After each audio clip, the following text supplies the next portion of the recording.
Welcome to the ESG Day of KDD 2021. My name is Feida Zhu. I'm the co-organizer of this special theme day and also the conference co-chair of KDD 2021. Depending where you are, well, good morning, good evening, good afternoon.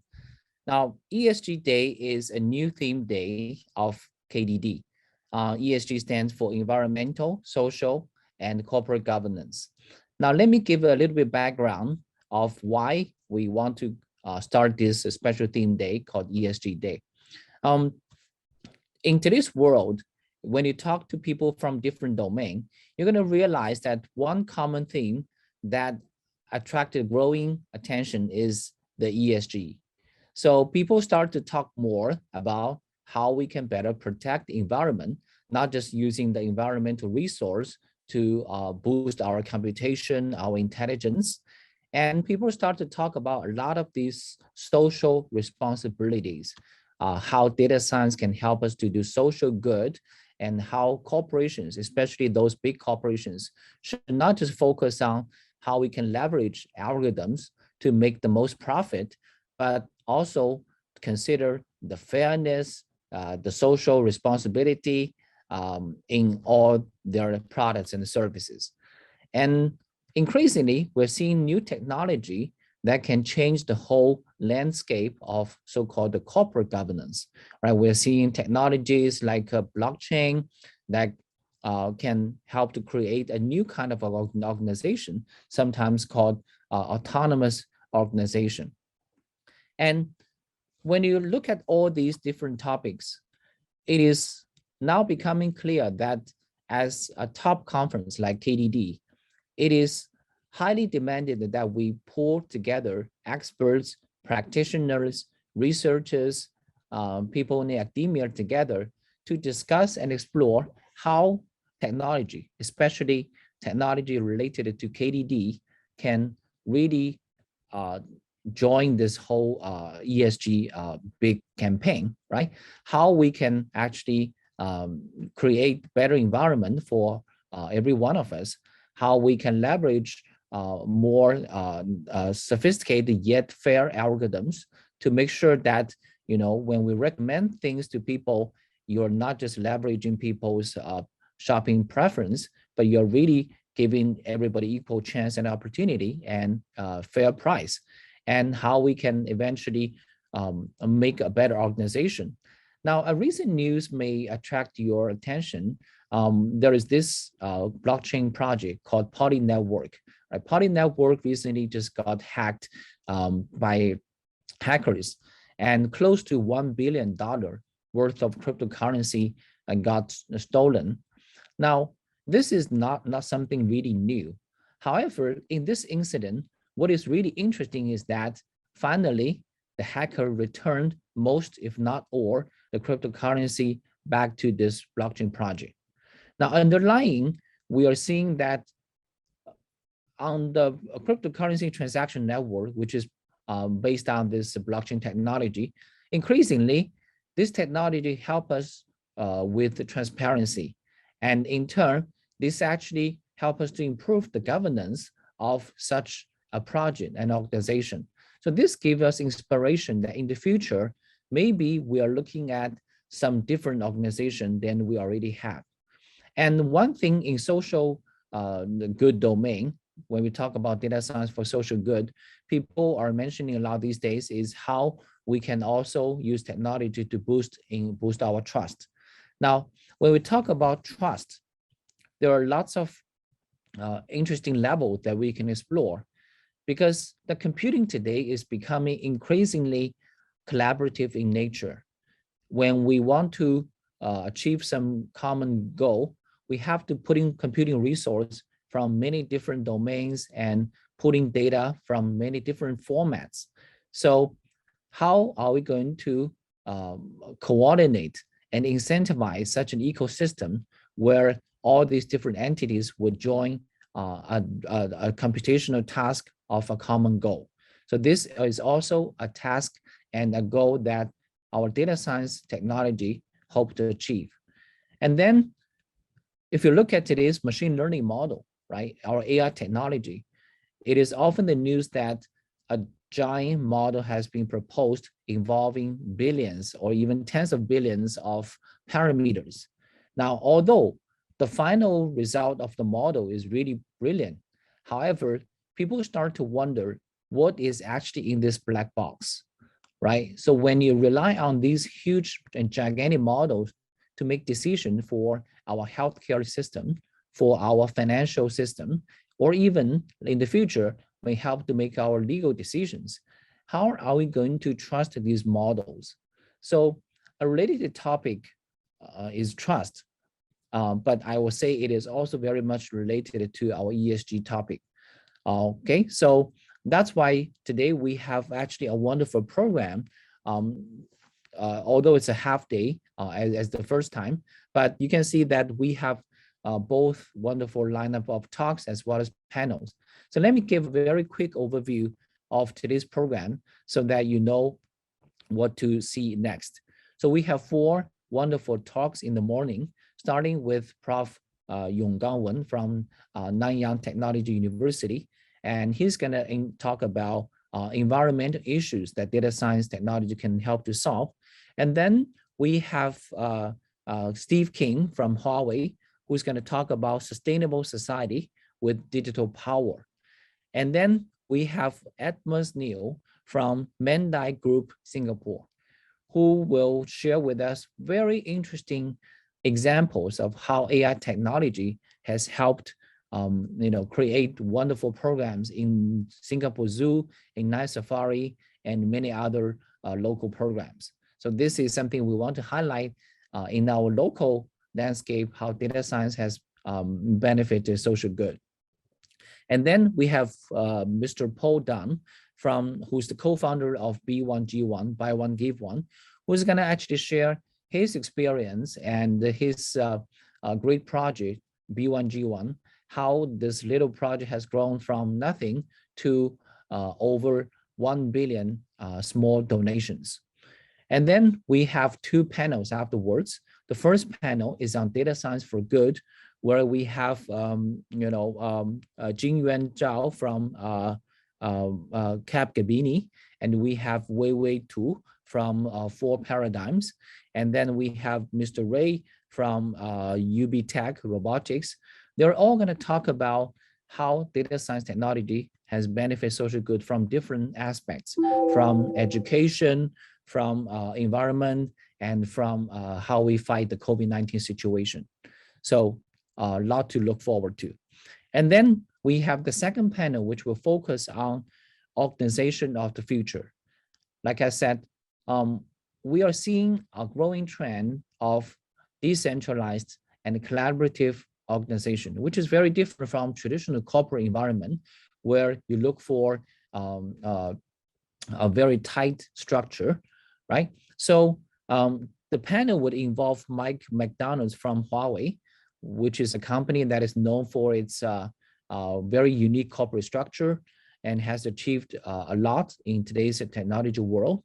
And then we have Yuan Wu from a legal firm in Korea, who's going to talk about blockchain related projects and how from legal domain, how she views the innovation in the ESG frontier.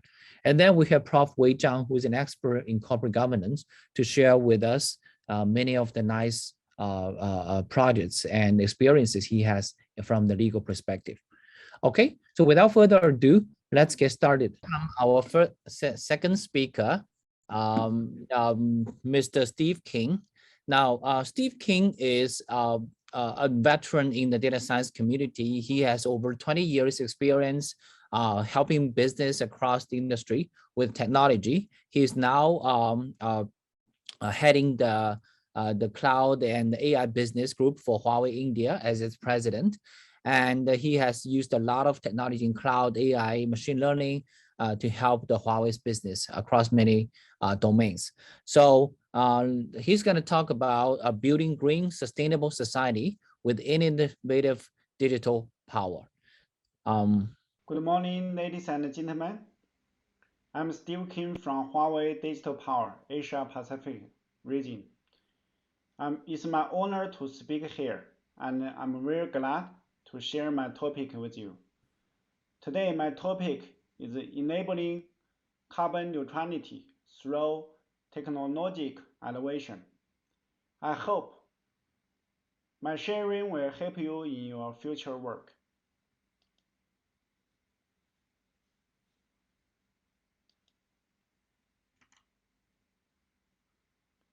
Our world is moving into an intelligent world, and the global economy is entering the fourth industrial revolution. In the fourth industrial revolution, one of the most remarkable features is intelligence. Huawei defined the intelligent trans architecture as the reference architecture for advancing intelligence. This architecture includes 4 layers, which are intelligent interaction, intelligent collectivity, intelligent hub, and intelligent applications. In the intelligent interaction layer, through massive sensors and devices, we can be aware of the whole physical world and collect all the data. In the intelligent connectivity layer, through 5G, FTTS, IP, and other technologies, we connect all the devices and transmit the data to intelligent hub. In the intelligent hub layer, we have 3 enablement platforms, which are application enablement platform, AI enablement platform, and data enablement platform. On these platforms, then finally we can provide intelligent applications for different industries and scenarios. Large-scale digital infrastructure is being built around the world by these architectures in the next 10 years. Our home, our enterprise, and the government all will move to an intelligent and digital world. In 2019, the United Nations released the Digital Economy Report, which also described digital infrastructure. There are 5 layers from top to bottom: device and apps, digital platform, data infrastructure, ICT network, and electricity infrastructure. Electricity infrastructure is the foundation of digital infrastructure and plays a critical role in the digital infrastructure. According to the ICT Industry Assessment, the ICT industry's electricity consumption will double by 2030 compared to 2020. In addition, the energy consumption will gradually become electrified. For example, electric vehicles are developing rapidly in more and more countries. The corresponding electricity infrastructure will be able to provide an increasingly clean and reliable power supply. Huawei will focus on 5 domains, which include embedded power, M-power, site power, data center power, and solar power generation, to enable carbon neutrality through technological innovation. At the same time, the energy field is undergoing a revolution, and the low carbonation of energy has become a global consensus. The Paris Agreement, adopted by the United Nations in 2015, aims to limit global average temperature increasing to less than 2 degrees above pre-industrial levels, which will significantly reduce the risk and the impacts of climate change. Today, a growing number of countries and economies around the world have set the zero carbon targets including major economies such as China, the European Union, the United States, and Japan. Thailand announced a carbon neutral goal this year to achieve zero carbon by 2065 as well. In terms of power generation, IRENA focus the proportion of clean energy will increase from 25% in 2017 to 86% in 2050. And the installed capacity of photovoltaic and wind farm will increase significantly. On the energy consumption side, electrification is a key trend, with more and more traditional fossil energy consumption shifting to electrification, such as the transportation domain.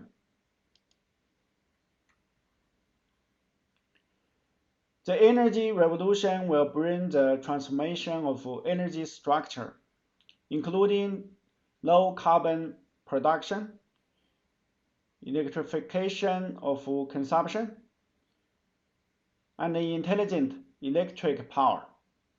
At the same time, this transformation is also a new growth engine of the economy, producing a lot of new industries such as the green energy industry, power, electronics industry, digital information industry, electric vehicles, and even hydrogen energy. A series of upstream and downstream companies will emerge around these industries in the basic technology research and industrial manufacturing, such as new materials industry R&D and production, core components R&D and production, including topology and IGBT, and so on. Cloud-based technologies, AI technologies, and communication technologies will also be merged with the energy revolution, bringing economic upgrading opportunities. Low carbon, electrification, and intelligence are the way to achieve the ultimate carbon neutrality. On the power generation side, solar power has become the world's most economical power generation model.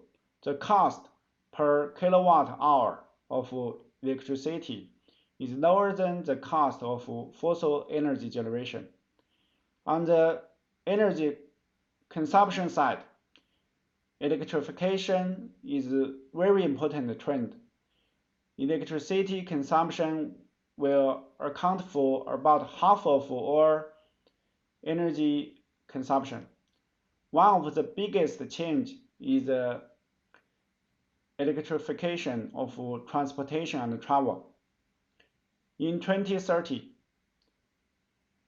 electric vehicles will accountable for about half of all vehicle sales, but in 2020, last year, that's just 4.7%. The third point is intelligence. The convergence of energy flows and information flows will be deepened, increasing the proportion of new energy and electrification on the power generation side requires that the power grid become more intelligent. In addition, the use of information technologies to improve the temperature control efficiency and fine-grained management of power consumption can bring huge energy saving benefits.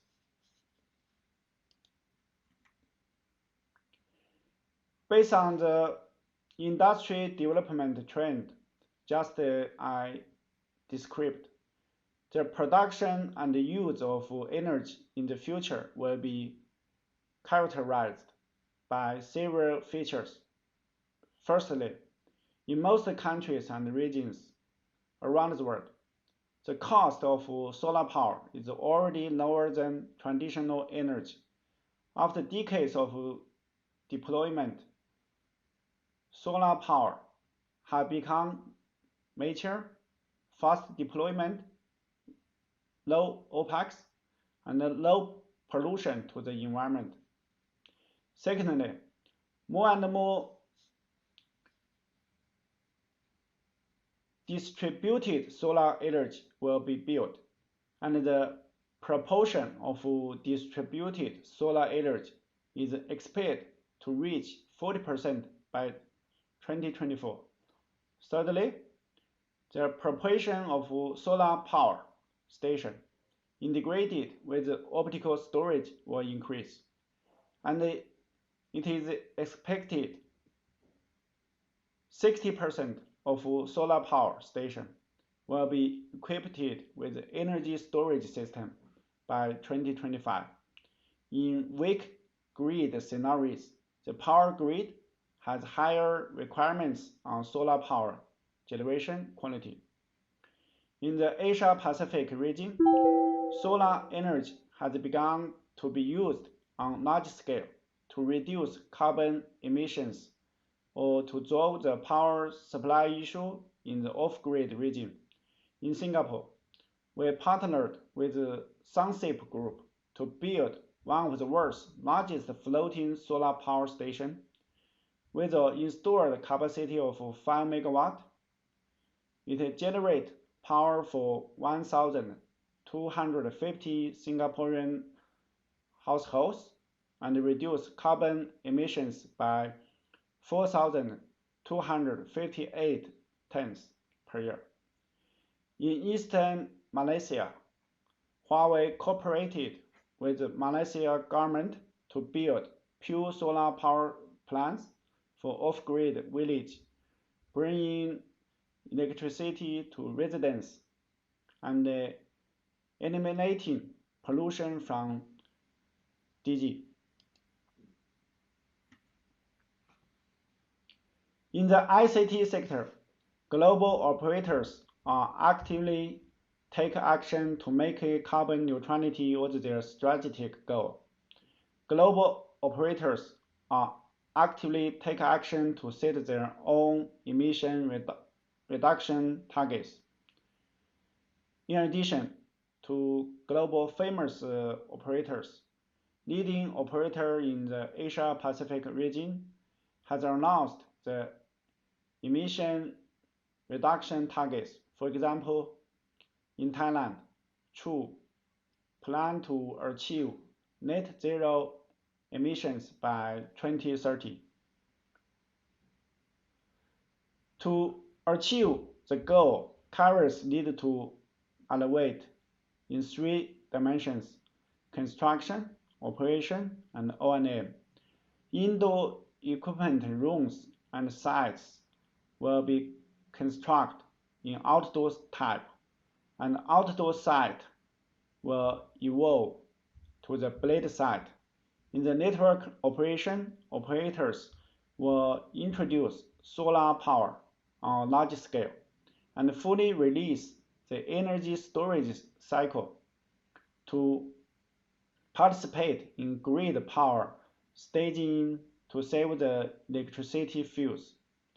In Japan, blade site is already a mainstream to deploy the new wireless site. This new solution could help Japanese operators to save a lot of cost of construction and rental. It also improve energy efficiency by avoid cooling equipment. In Thailand, operators are deploying thousands of solar sites every year. Each site with 2 kW to 4 kW solar system, it can save electricity consumption 3,500 to 4,000 kWh, and the ROI is less than 5 years. The last case is the Pekin's staging case in China. You can scan this code to read for more information. With this new function, channel tower save around 17% electricity cost. For the data center facility, 4 significant changes are taking place to help data center owners maximize the value. First, the construction model is changing. Data center infrastructure is shifting from component-based procurement to modular design. The prefabricated modular data center greatly reduces the TTM and avoids investment risk. Comparing with the traditional construction model, the prefabricated model can reduce the TTM from 24 months to 6 months. Secondly, power supply systems are changing, and functional components on power supply links are being covered to achieve high density to save space. Lithium batteries have been used in data center, reducing the footprint by 70% compared to the lead-acid battery. Thirdly, the cooling system is changing from extensive management to use AI technology to control complex systems in a refined manner, improving temperature control efficiency and reduce data center PUE. Firstly, data center O&M methods are changing. Huawei Cloud has adopted prefabricated model to reduce TTM to 6 months. In one of the data centers in Henan province, China, China Unicom achieved around 5% energy saving by AI cooling software. Finally, short-term fast charging anytime, anywhere will become more popular to deliver the ultimate user experience. In the consumer electronic field, new materials, new components, and new topologies will be increasingly used to improve the charging experience of electric products. In the electric vehicle field, the busbar voltage system above 500 voltage will become the mainstream, reduce the EV production, and also improving the EV charging speed. With the further development of technologies, wireless electric vehicle charging will also be popular for better user experience. At Shanghai Airport, an electric vehicle charging station using Huawei's charging technology can be fully charged EV in about 35 minutes, reduce carbon emissions by 4,200 tons every year. This picture on the right side is Huawei's latest super-fast charger, which have 66 watt power, but it is the size of a lipstick.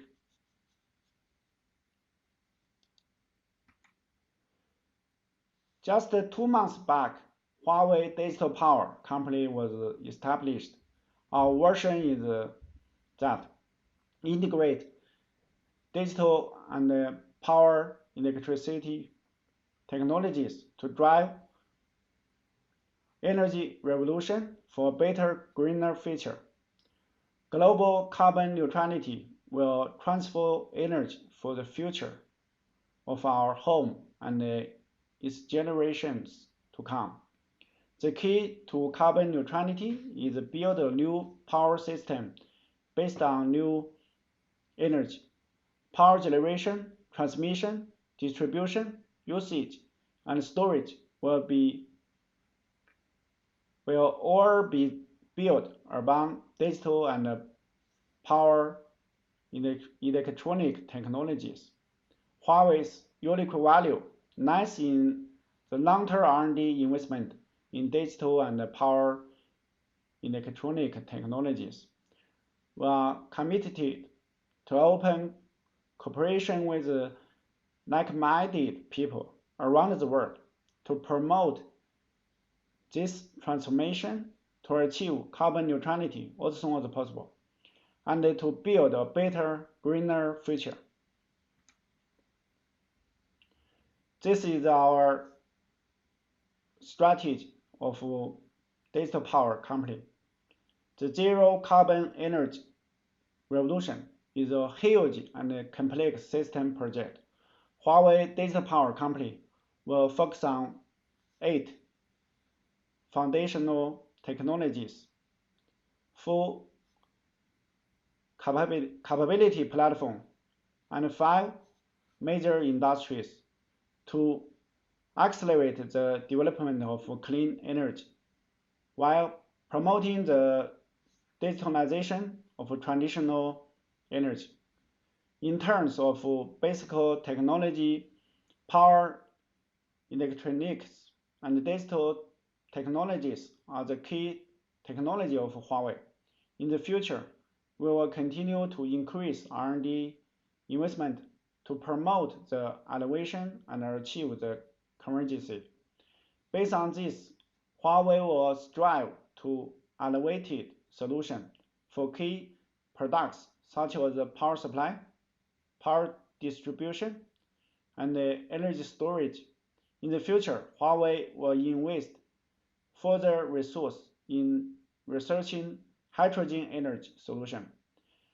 This solution will be widely used in clean power generation, energy digitalization, electric transportation, green ICT, and the integrated smart energy network. In addition, Huawei will continue to build energy cloud for scenarios to provide customers with more diversified energy services from our open ecosystems. Okay, Huawei Digital Power Company is your best partner to build a low carbon society. Please follow Huawei Digital Power Asia Pacific on Facebook for latest information. You can scan this QR and follow us. We don't inherit the earth from our ancestors. We borrow it from our children. Let's build a green, carbon neutral, and better world for our children. Thank you, everyone, for your time. Stay safe and stay healthy.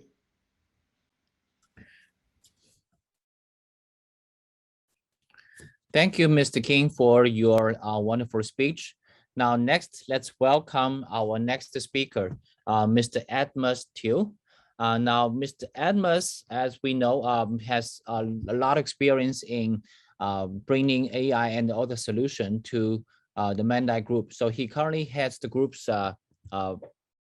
effort in their group's organization transformation effort to achieve the bottom line of performance, people, and the planet.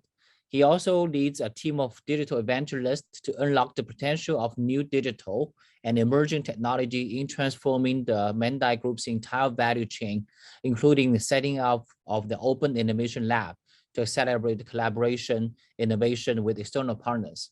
So he's going to bring us some very interesting examples of how our data science has contributed to the Mandai Group's projects. Now over to you, Ms. Edmus.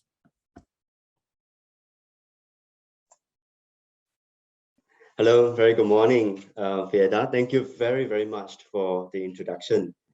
Right, let me share my screen.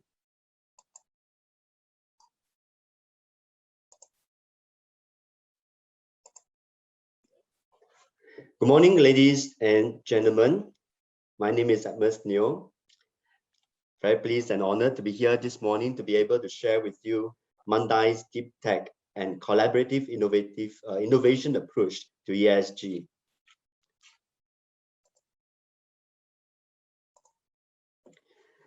Thanks, Fieda, for the introduction.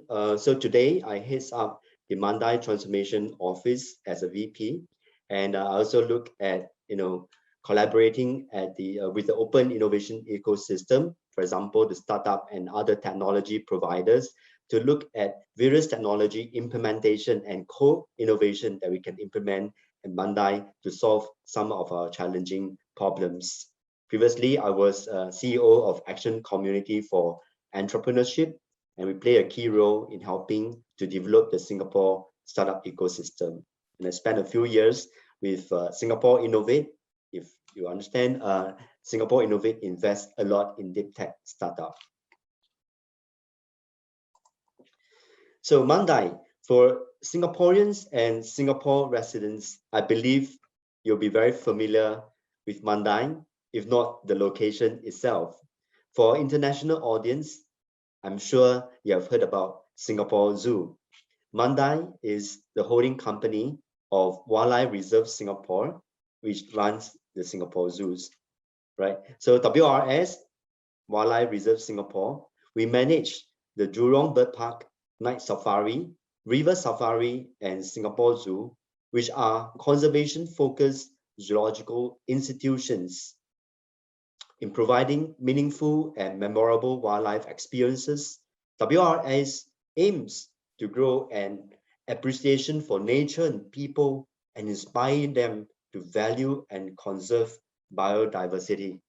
And our parent company, of course, is Mandai Park Holdings, and we drive the rejuvenation of the Mandai precinct in a wildlife and nature destination through the development arm Mandai Park Development, and we are an active participant of the United Nations Global Impact.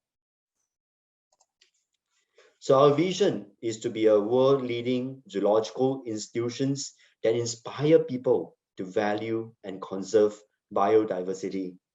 And our mission is to provide meaningful and memorable wildlife experiences with a focus on protecting biodiversity in Singapore and in the region.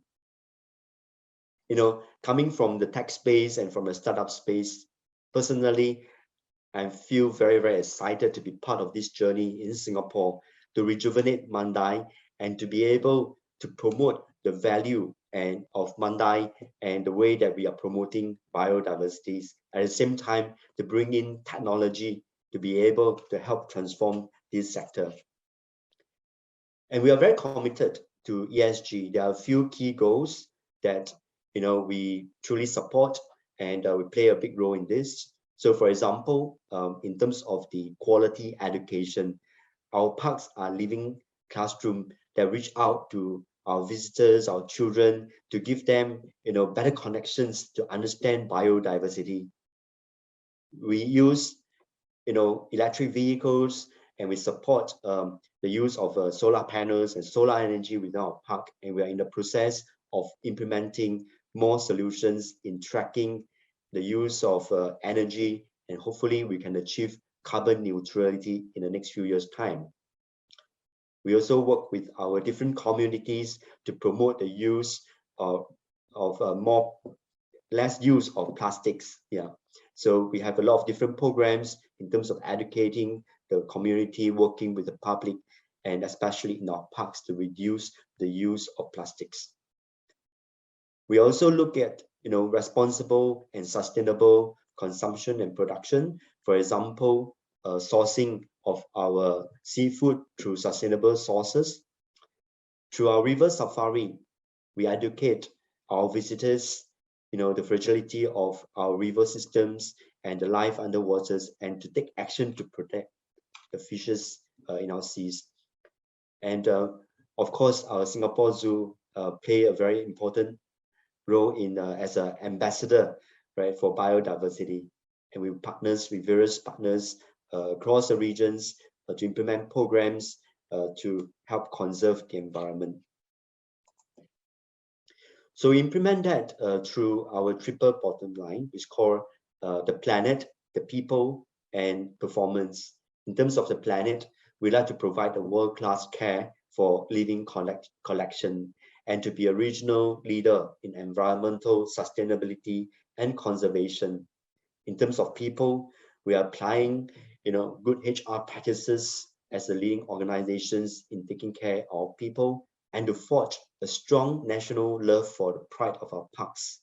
And in terms of performance, we like to create exceptional guest experiences and ensure long-term commercial viability. Within the park itself, there are some, interesting examples that we're using, practicing sustainability in our business practices. For example, if you have visited the Singapore Zoo or our bird park, you'll notice that we have a lot of different trams going around, ferrying our guests from, exhibits to exhibit, and they go around the park, in regular time. So we are in the process of converting our trams to electric vehicles, to electric tram. Since 2017, we have started to think about this idea. And because our trams are customized, our suppliers, there may not be parts that allow it to be converted to EV. So we work very closely with our supplier to involve in R&D and to convert our existing tram and to repurpose and reuse them to become electric vehicle.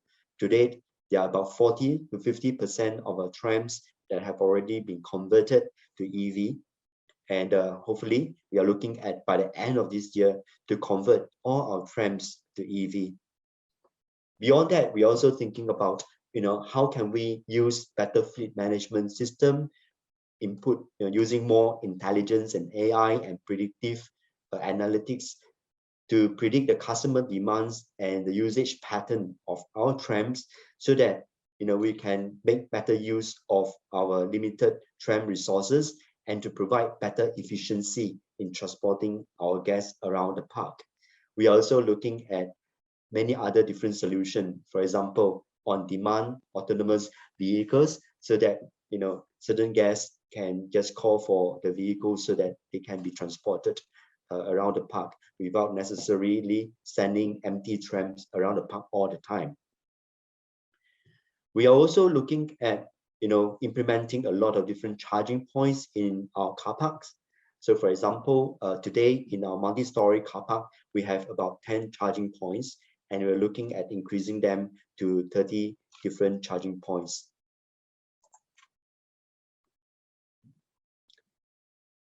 We are also working on reducing the use of plastics in our park. For example, we have already done away with all the plastic bottles in our parks, and we implement customized water dispenser so that our guests can bring their own water bottle and fill up the water right in our park when they need to drink water. But at the same time, we are also using sustainable packaging for our packet waters. Through this effort, we are saving about 1 million plastic bottles a year. We are also reducing the use of plastic bags in our shops, and we're using them, using recycled paper bags and so on. In terms of our F&B outlets, we have already replaced all the plastic straws with paper straws, and the serviettes we are giving up on request basis. So through all this effort, we are also constantly educating our visitors the need to protect our environment through the reduced use of plastics, through recycling, and the reduce and use of straws. In terms of the F&B area, we are also practicing green procurement, sustainable procurement. We are using sustainable palm oil, and also we source sustainable seafood. We are using sustainable paper and wildlife-friendly coffee. So if you have not tried the coffee at our parks, do come by. It's very unique. I'm sure you will like it. So through all this effort, I'm proud to say that Mandai has been recognized for the effort that we put in to promote sustainability and action that we have taken in the contribution to that. So this year, under the Singapore Tourism Award, under the Special Award Recognition Award category, we have been given an award for Special Award for Sustainability. But beside all the infrastructure and the reduced use of carbon, we are also taking very good care of our people, our staff, for our important assets in taking care of the animals as well. So we have been, taking care of our staff during this period, and we have been awarded as the most exemplary employer for the year. So beside all these effort that we are already doing for existing park, what are we doing to rejuvenate the Mandai pristine? Let me show you this artist's impression for the work that we are doing and for all the different exciting parks that we are opening over the next few years' time. So beside the Singapore Zoo, the River Safari, and the Night Safari, and the Bird Park, we are opening 2 new rainforest parks, 2 indoor attractions, as well as an eco hotel.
Now, I'm sure you are as excited as me to look at the transformation and rejuvenation of the Mandai pristine that is coming up over the next couple of years.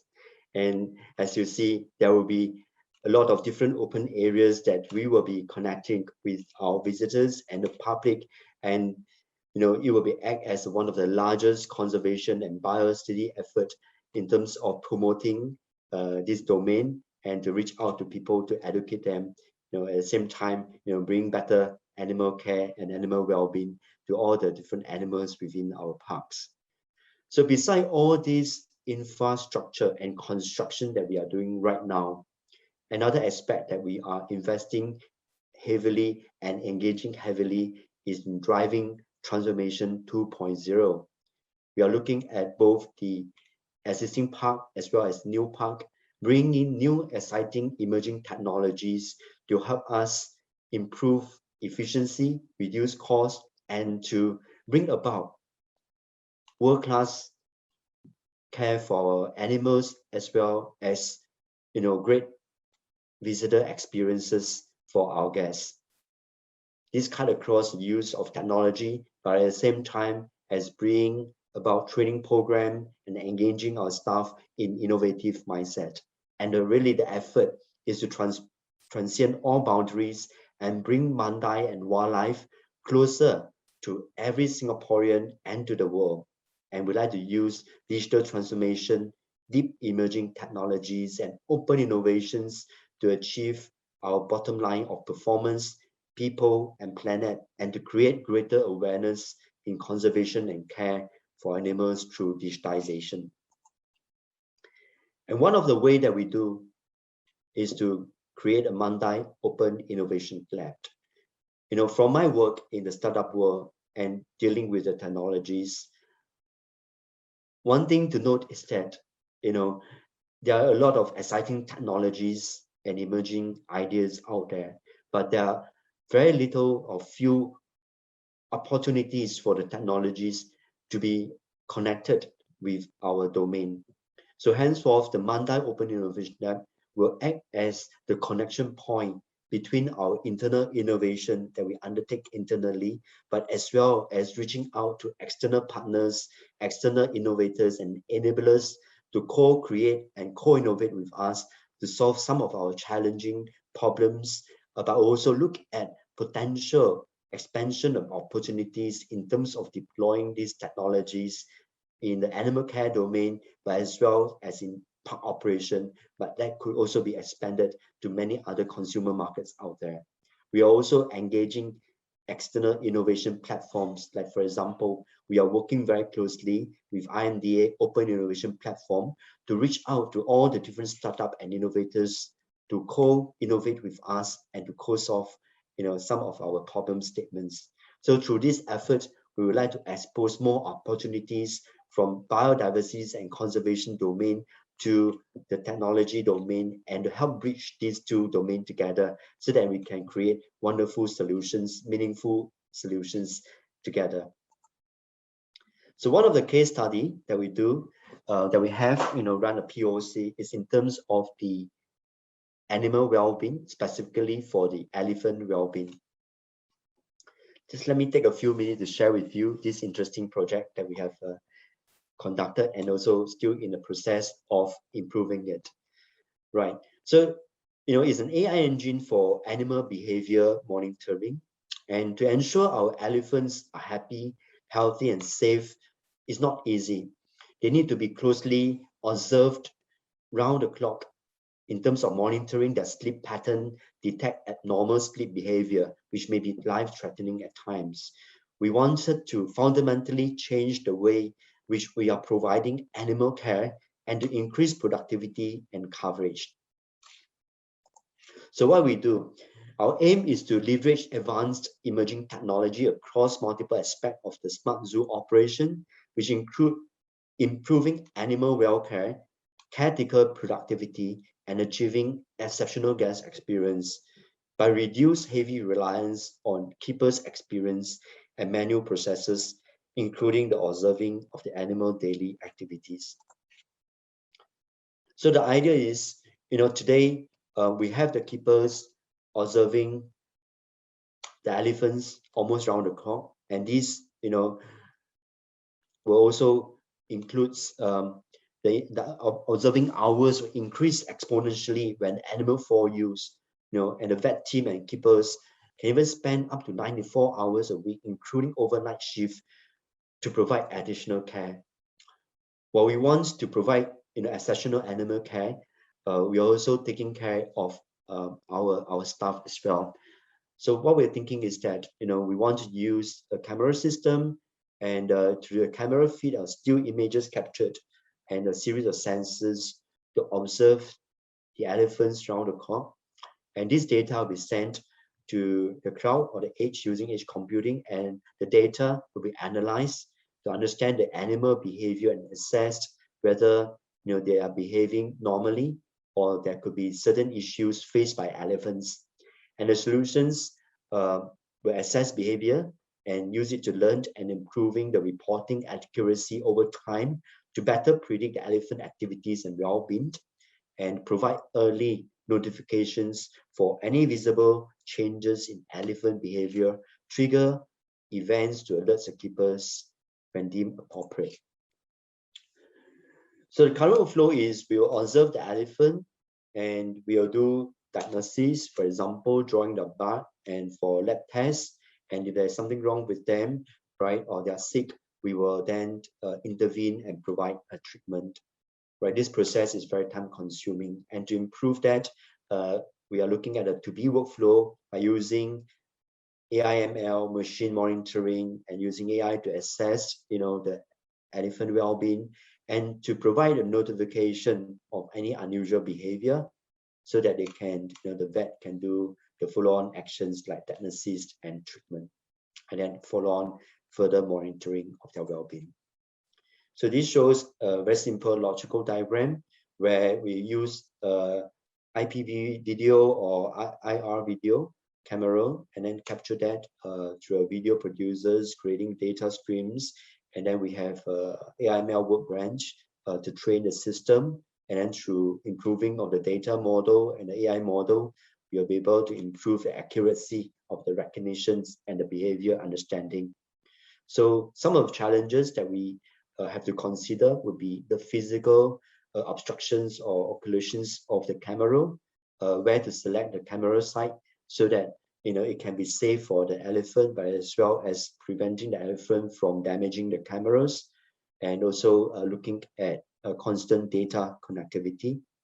Elephant detection in terms of defining the movement based on rules for triggering notification or alerts, and to do the testing and validations of the camera feeds, defining what are the target metrics, applying the test and validation, and of course, developing the web app for notifying the keepers and the vets when the elephants are not feeling well.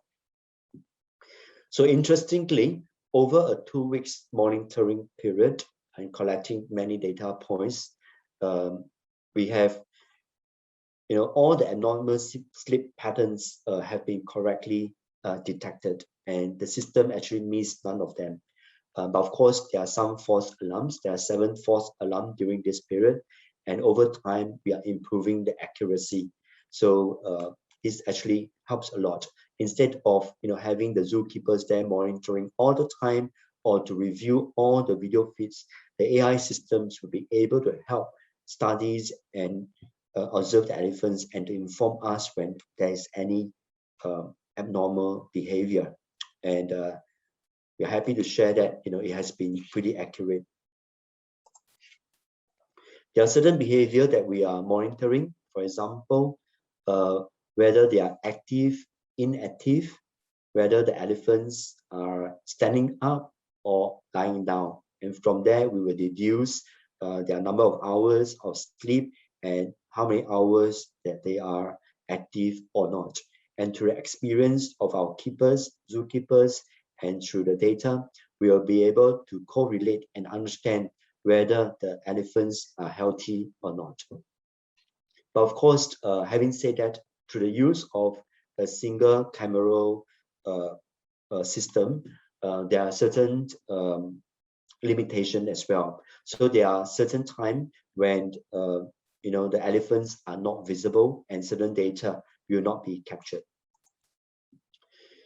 So some of the things that we face through this experiment or proof of concept and areas that we might be able to further improve on this would be, certain times when the elephants move beyond the camera coverage or into a dark location, we might not be able to capture them, or elephants sleeping together as a tight cluster, then the AI engine might not be able to distinguish one elephant from another.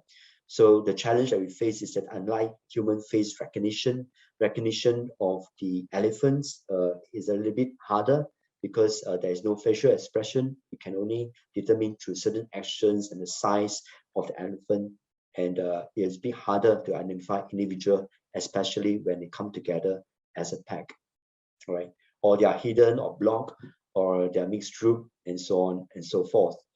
So we are looking at different ways of improving the systems and the solution. For example, providing more cameras or providing different angles of capturing the videos, or using contextual tracking to solve certain block angles, and or when the smaller elephant is walking behind the larger elephant.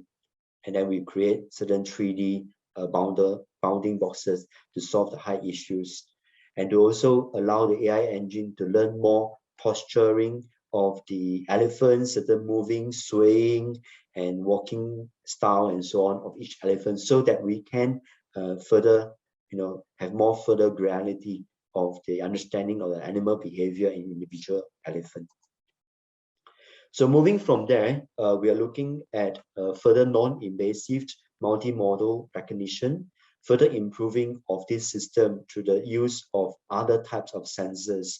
Here are some illustration, right? Besides the video inputs, we could potentially looking at using sound, radar, or pressure sensors, and then through a multimodal recognition engine to mix all these different input signals to make sense of it.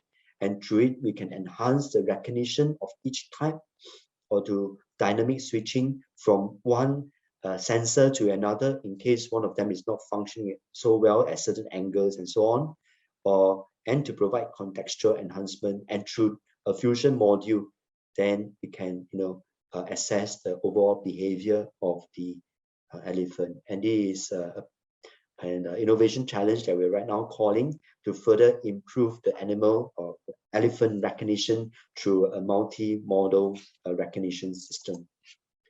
Other challenges that we have published on the Open Innovation Platform with IMDA includes a smarter way to monitor our birds' aviary, and as well as using data logger and environmental monitoring system to ensure safe and world-class habitat for the wildlife animals. So in the new bird paradise is going to consist of very large, huge wire meshes, and is going to be one of the largest air aviary that provides free flying space for the birds to simulate a natural habitats. And what's the challenge is that in terms of monitoring the integrity of the wire mesh, is something that we need to do to prevent any breaches, and to do that is pretty time consuming and could be quite dangerous for the workers or the inspectors to work at height. So we are looking at potential use of technologies to conduct this kind of inspection. So current process is that our keepers and inspectors will go around the perimeters to do visual inspection. We want to improve that in terms of the productivities and safety by the use of technology. So for example, we could be using drones, but of course, through the open call, we have received so many interesting ideas besides the use of drones, HD camera analytics, the use of LiDAR, the use of radio waves, using vibration sensors, tension, sensors as well, to look at potential failure of or stress point of the wire mesh. And instead of just doing inspection, to do predictive maintenance, right, and to analyze and to predict potential failure, so that we can zoom in to where we might have to look more closely instead of inspecting all the entire wire mesh that cover the bird paradise. So it's very interesting, a lot of potential for the use of the tech in this area to help us with the inspection of the wire mesh. The other one is the use of data logger. I think you have heard a lot from the previous speakers on the use of digital twin. This is one of the implementation type of it. We are using sensors across all our different exhibits in terms of the river safaris, water tanks, as well as the enclosure for the reptiles, to look at the air quality, water quality, the light condition, and the acoustic, so that we can provide better care and interventions for the improving of the animal care and animal well-being. right? So here are some of the exhibits that we're looking at. And again, we have received a lot of different proposals that we are excited to work with the different startups and innovators out there to bring in this technology to test case in our environment, and eventually, to plug into potential digital twin system and to provide park-wide management on these exhibits. Others will be the use of autonomous vehicles and autonomous robotics, for example, to distribute autonomously the food for staff, and also maybe for better guest experience. Besides that, because of the COVID situations, we are also using streaming technologies and putting in a lot of different cameras in our park and create new content to stream to our audience, not only within Singapore, but to the world, and to engage different children. And we have created content for the schools and so on, and to allow our children and visitors to be able to plug in to the park, not only when they are here at Mandai, but also plug into our park, 365 days a year, so that they can understand, they can have better connections with the different species of animals that we are putting online. So it's very exciting projects that we're working on right now, and it's available, the animal body. And I believe that, at this conference, you will also be able to navigate around a map and to be able to click on some of our videos to see some of our back of house and interesting videos of all these animals, right? Right, so we look forward to explore more meaningful innovation and partnerships with our partners, and to open up more opportunities for co-innovation. And hopefully this session has provided you some insights into the work that we are doing in terms of the deep tech areas and the technology digitalization area. Thank you very much.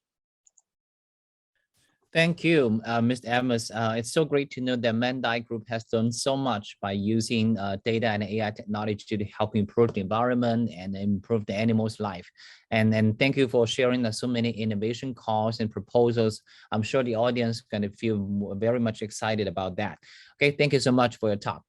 Okay, so let's move on to our, thank you. Let's move on to our next speaker, Mr. Paul Dunn. Now, Paul is just amazing speaker. He is a 4-time TEDx speaker. He's a senior fellow in one of the world's leading think tanks. He has done a lot of amazing things. He has got the social innovation fellow in Singapore with like a film star like Jet Li and Walmart chairman. And he has founded this amazing charity group called B1G1, which I was involved previously. And that's how I met Paul in the first place. Now, B1G1 has achieved, listen to this, 246 million giving impact so far. That is, think about that. So let's hear about what Paul has to share with us. Paul, up to you. Thank you so much, Peter, and great to be here. And what an inspiring session we already had. I never thought of the zoo quite in the way that we saw it there. It was just amazing. So anyway, great to be here with you. And as you know, and thank you for that lovely introduction, Peter. Can you just let me know on the chat, by the way, if everything is going okay? You can hear me, you can see me, all of that kind of stuff. That would be really wonderful. Good. Okay, I got it there. And hopefully you're seeing my screen as well. Which talks about the day I called him. That is the him on the right-hand side of your screen, notably Steve Jobs. And with that in mind, let me, by the way, that was on the 9th of July, 2010. And I learned a lot from that experience, some of which you'll hear here. But first of all, let's talk about why I made that call. And then we'll talk about what happened as a result. But we do have one more thing. So thank you. But there is one last thing I'd like to talk to you about today. But there is one more thing. But there is one more thing. But we do have one more thing today. But there is one more thing. But there is one more little thing. I'll see you all soon. Thanks.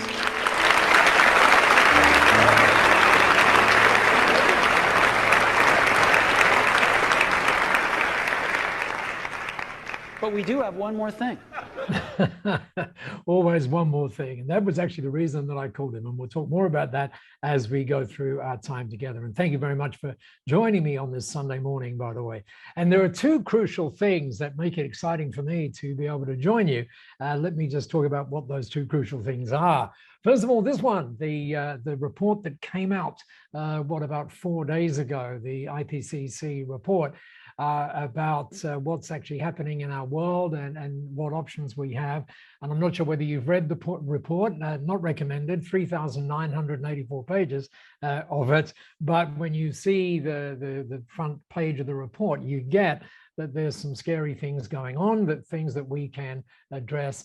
And as Edmas was suggesting, as we can suggest or work on them together. So the first one is that IPCC report, and we all know where ESG kind of fits into that. The other one, though, is often forgotten, and I'd like to talk about that just very, very briefly. This is a report that came out, and that is, I want to talk about the view from business for just a moment. And this is a report that came out last week, actually, from Deloitte's. And I'll be able to let you get access to it, by the way. And it talked about this, the purpose premium. And when you looked at Edmas and what he was talking about, you saw the SDGs up there, the Sustainable Development Goals and everything else. And what this is doing, this report is doing, is talking about the linking of ESG. And often, as we will discover, ESG sort of stands alone rather than being part of what companies do. And so this report really addressed that issue. Have a look-see at some of the numbers here. Without getting in depth on them, you'll see there's some really, really interesting numbers. Like, for example, right down the bottom there, 4 times greater value, 6.4% higher growth rates, and so on. And all of this is when we adopt purpose, which means something bigger than ourselves, which equals ESG or the SDGs. You can see there just blown up some of the numbers. Here are some other things in relation to operational detail.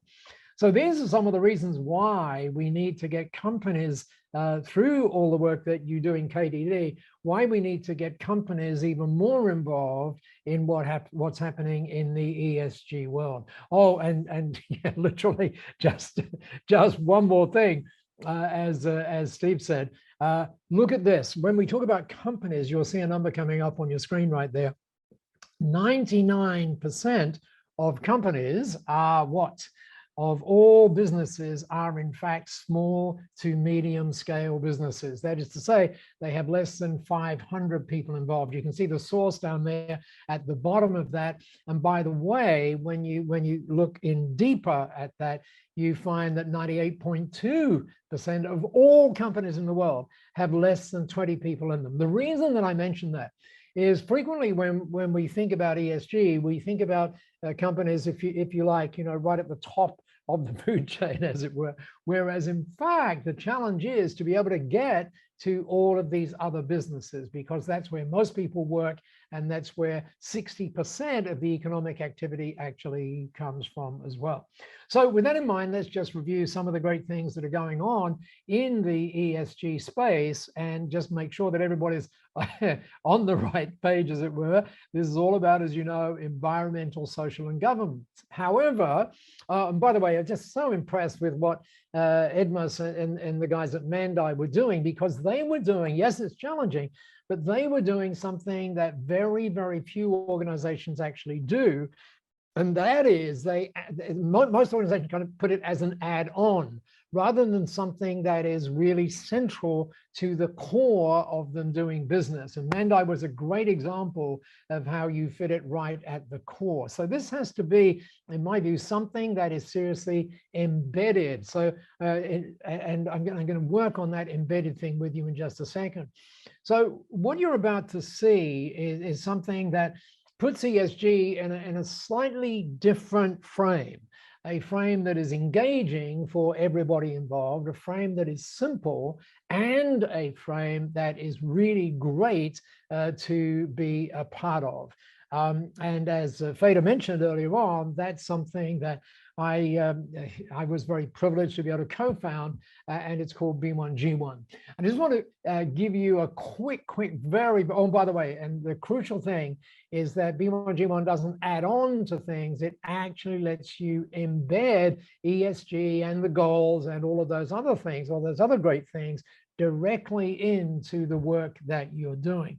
And you would expect me to say this, I guess, that it is an extraordinary way for clients and the companies, the prospects and the clients.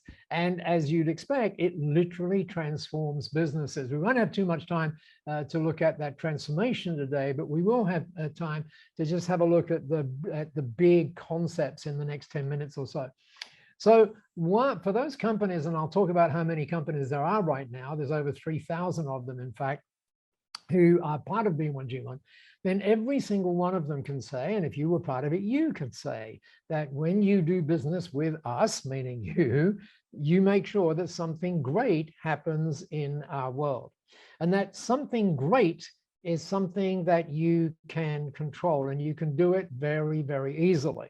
Now, once again, just to give you the context, we know that ESG is environmental, we know that it's social, and we know that it's governance. But what we want to do was to kind of embed it, make it simple, and make it great. The way we do that is by concentrating on three other things. Impact, which means what it says. It means that this is not some sort of charity thing, which is all about the money that you donate. It's actually about the impacts that companies can create directly. It's all about habit. That's what means when you, by embedding, it's not some sort of once-off thing that you do.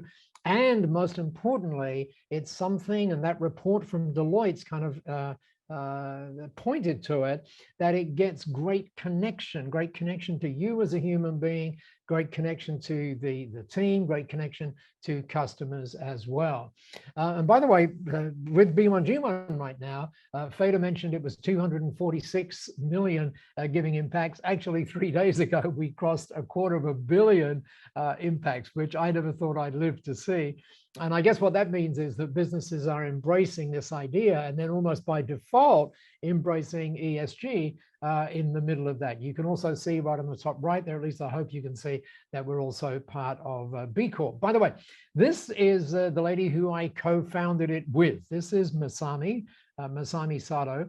And if you imagine for the moment that you were part of B1G1, then this little video is like a welcome video, but it introduces some of the crucial ideas. So have a quick listen to this. I think you'll enjoy it. Hello, I'm Masami Sato, the founder of the Global Giving Initiative B1G1. By being a member of this giving business community, you are playing a part in making a real difference in the world just by doing what you do. With our shared goal to create a world full of giving, we can solve many of the pressing social issues together by making effective giving part of everyday business activities. Through our collective efforts, so many lives across the globe are being transformed every second and every day.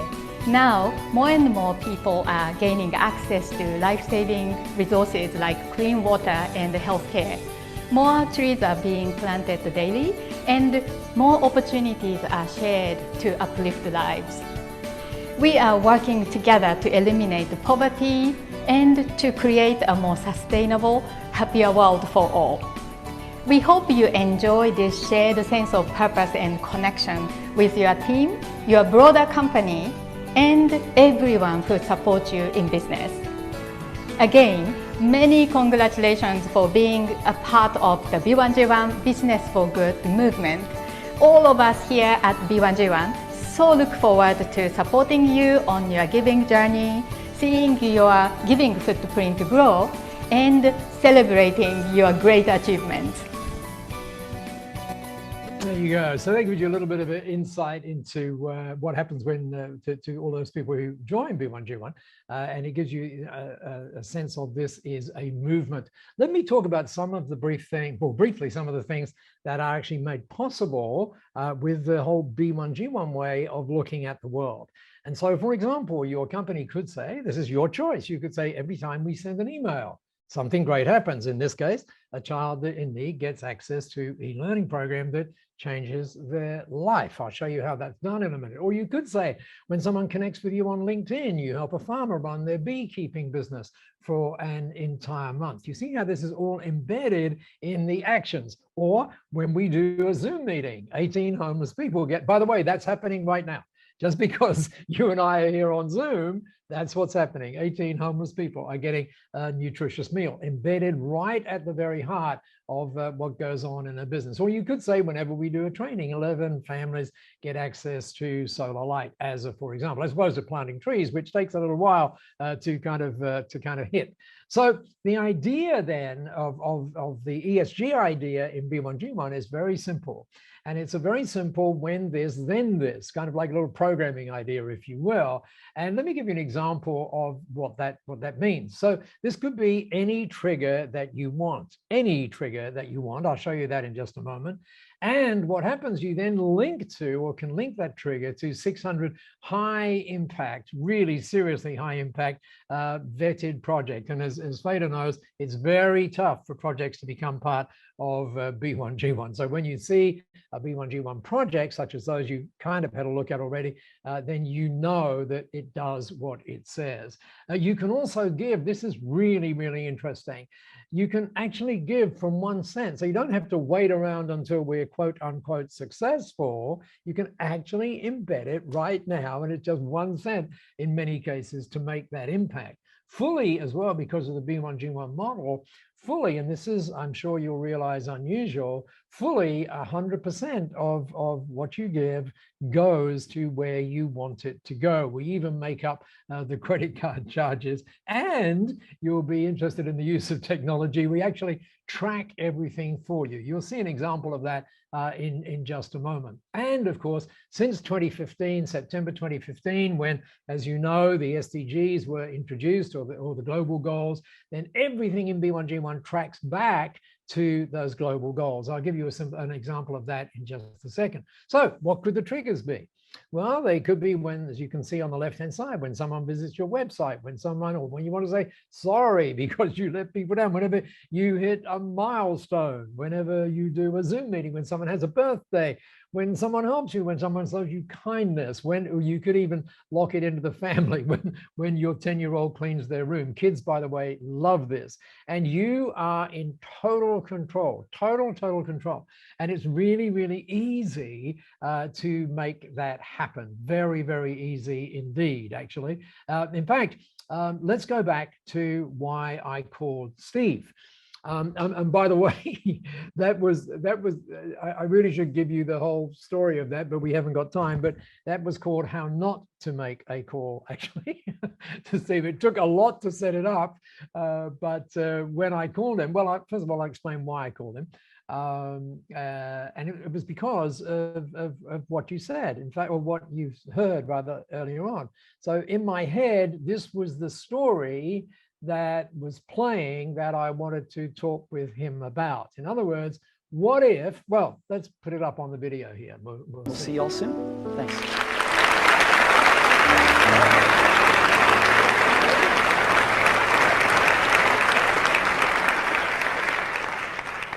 But we do have one more thing. And what if that one more thing was this month, when you download an app, a child in need gets access to game-changing education for a day? Or what if when you download an app, you provide access to a toilet for people in need? Or what if when you download an app, a child in need gets access to life-changing water for a day? And there's so many other contributions, of course, that could be made just by someone downloading an app. Now, unfortunately, Steve didn't think that was a good idea. And Mr. Cook has been even harder to get to, I might add, than Steve was. But anyway, you get the idea that you can link this stuff to really, really interesting things. And together, what can then happen, of course, is that we seriously can change our world. Let me stop that. We don't need any more of that. Let me give you an example of that. This is a company, we talked about tracking the impacts. I want you to have a look at this because it really shows you, and similarly, you know, with the stuff that Embas was doing in relation to the zoo, I want to show you how you can use technology to kind of link everything together. So this is a B1G1 member. He's been a member since October, actually, last year. And you can see what he does. His name is Brody Lee. And what he does is he trains coaches to do great things. Now, if I just go live, cross your fingers, I'm just going to go live here so we can actually see his website. So hopefully everything works. And you will see, someone might just put a Y on the chat if you can see his website. I guess you could just pop it up there if you can, so that I can see that you can see it. Just a Y would be good. There you go. Okay, you can see it apparently. So if I click on this impact tab right now, then what we're going to see is the impact. And you can see that this one says, what if every time we do business, just imagine this was your company. What if every time we do business, something good happens in the world? And then what happens? He pulls out his mission in numeric terms. So the mission is that they're going to create 1,000 coaches. They're going to give 100 coaches hitting 6 figures. And then the crucial piece of this is so that we can. I want you to imagine the company that you work with expressing their mission in a particular way. And then down the bottom of it, remember I talked about embedding, then saying so that we can. Now in Brody's case, as I move down the website here, so that we can. Take a look. These are what you might call BHAGs. Feed 10 million people, save 1,000 kids from sex trafficking, and give a whole lot of water. Why? Because what we do says who we are. And then you see how we track the impacts right here. This is the impacts that are being made on the global goals. And just with a simple cut and paste as it, or copy and paste as it happens. And then there we see the map, and we can just go to the map itself and we can look, and you can see right there down the bottom left-hand side, how we track not the money that's going, but the impacts that are being created. Remember I mentioned before that this is about impact, habit, and connection. So there you see a very simple example of how we can, through B1G1, we can embed the whole philosophy of ESG very, very simply in the things that we do. By the way, talking of the global goals, one of the great things about being here in Singapore is that there are some very clever people here, as you well know. And when you look at the global goals, someone once said that the global goals were not invented by someone involved with marketing. And you can see that, you know, just 17 numbers up there, or 17 things. So they're hard to get your head around. But some guys at Temasek did something interesting just recently and said, what if we could make this as simple as ABC, not ESG, but ABC? And so they shuffled the goals to get to ABC: A, active economy; B, beautiful society; C, clean earth. And they just picked 3 things across each one of these. So what does active economy mean? Productive jobs, sustainable cities, and fulfilled lives. What about a beautiful society? Well, resilient individuals, inclusive communities, and a just society. And clean earth, of course, is very central to the environmental part of ESG, and that is fresh air, clean water, and a cool world. I don't know about you, but I really, really like this way of expressing the SDGs. So, Feda, there you go. That is our little contribution to the great things you're doing at your conference. And I hope that what we were able to do today, and we picked up some time as well, which is really good, what we were able to do is to give you an idea of this, how this relatively complex thing, and notably, let me just stop the share for a second. Oh, there we go. Notably, this whole thing around environmental social governance can actually be made when you start to think about it slightly differently, with a different perspective, how you can make it so not so quite so challenging, and how you can make it actually more involving with prospects, with customers, and importantly, as that report I showed you from Deloitte's, in terms of engaging your prospects and your customers as well. So hopefully that's been valuable, and I think we finished 5 minutes early, which is the first time I've ever done anything like that. So that gives us time to connect in whatever ways you want. But hopefully there were some good ideas there, and hopefully some people have been inspired on their Sunday morning. By the way, I've got to say the first 2 sessions that I got into this morning were very inspiring. So Feda, thank you so much for having me here, and thank you so much for all the great things you're doing through KDD. Thank you, Paul. Thanks for the very wonderful speech. Now, as always, right, your speech is so like wow speech. So we learned so much that what B1G1 has been doing all the years. I mean, I think I first knew B1G1 back in year 2010 when B1G1 has a project with SMU, and then a few student group that I worked with B1G1, and then I literally watched this B1G1 growing from small, right, and an organization to today's, like you just said, $250 million. Wow, I mean that's just bravo. I mean, and we've seen how all these great companies that have been involved. I like one of your point in particular when you say we need to not just adding ESG as one thing on top, but really like embed into what we're doing, right? That's we are part of it. I mean, this is really a powerful message. I mean, that we want to deliver in particular at this ESG day. I think this is why the meaning that we invite people like you to share with us all these great stories.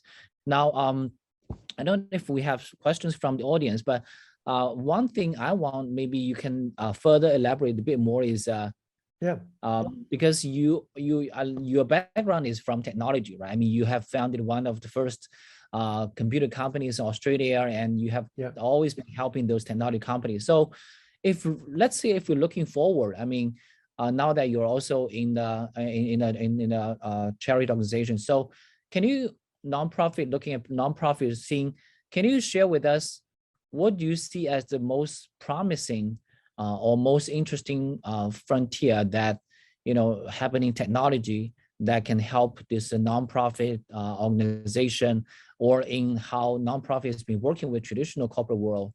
Anything you want to share with us? Well, I think, I think at the end of Embas's talk there, you saw some really wonderful examples of how, when you're talking about simple things like the bird enclosure and how you could use technology to do all of those kind of things. And importantly, I think that, what I loved was the whole thing about the cooperation and the collaboration. One of the things I think that COVID has taught us, without wishing to play down any of the bad things that have happened in that, I think one of the things that we've learned, and hopefully we've learned it anyway, and what I think it is, it's no longer about, we've moved from a society which used to be all about me to a society which is now about we. And me, the move from me to we is really, really important. And the moment we understand that, we can see that one of the great enablers of that connectivity is, in fact, technology. I mean, it's just amazing what we can now do. And so, we see things that used to take us days, for example, in B1G1, just in terms of monitoring things and that, which now literally like that. And so the future in terms of embedding all of this stuff, I think looks really, really great. And it looks really, really great because of the amazing things that are happening in technology. Thank you. I love the message from me to we. I mean, we are so grateful to have you here today, Paul. Thank you again for your wonderful talk. Thanks. Stay safe. It's amazing. Well. Thank you, Peter, and enjoy the rest of your day too. Thank you for having me. Bye. Thank you, Paul. Bye. Bye. Bye.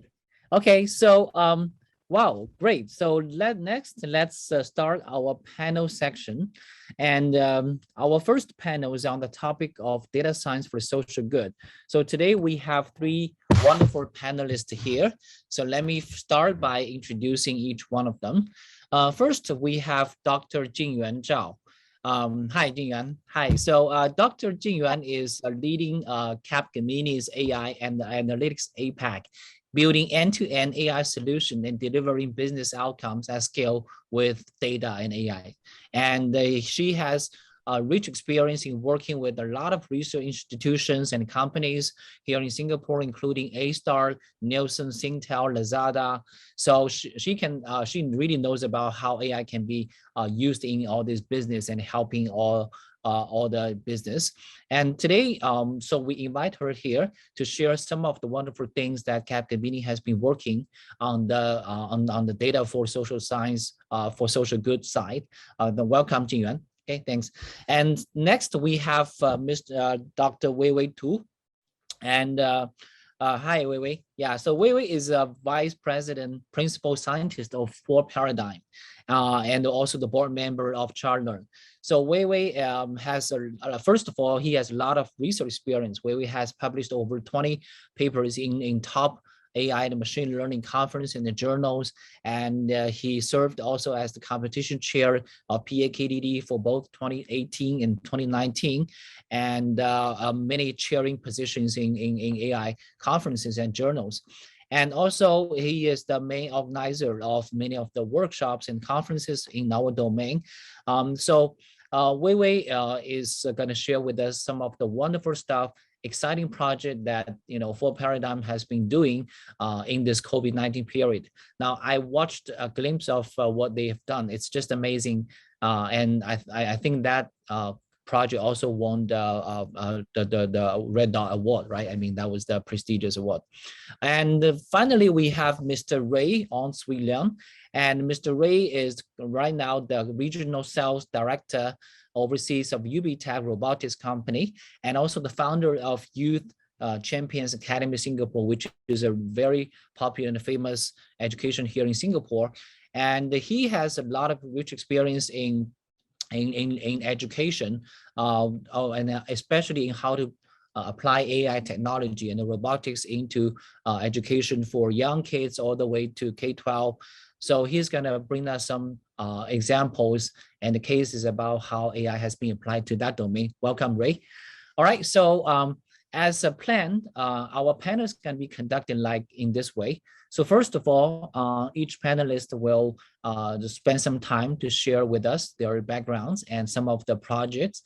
And then we're going to come back together and discuss several questions. Okay, so let's maybe start with Jingyuan. Yeah. Thank you. So let me share my screen.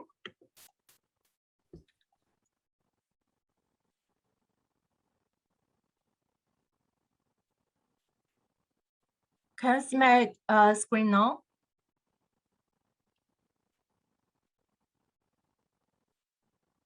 Yes, we can see.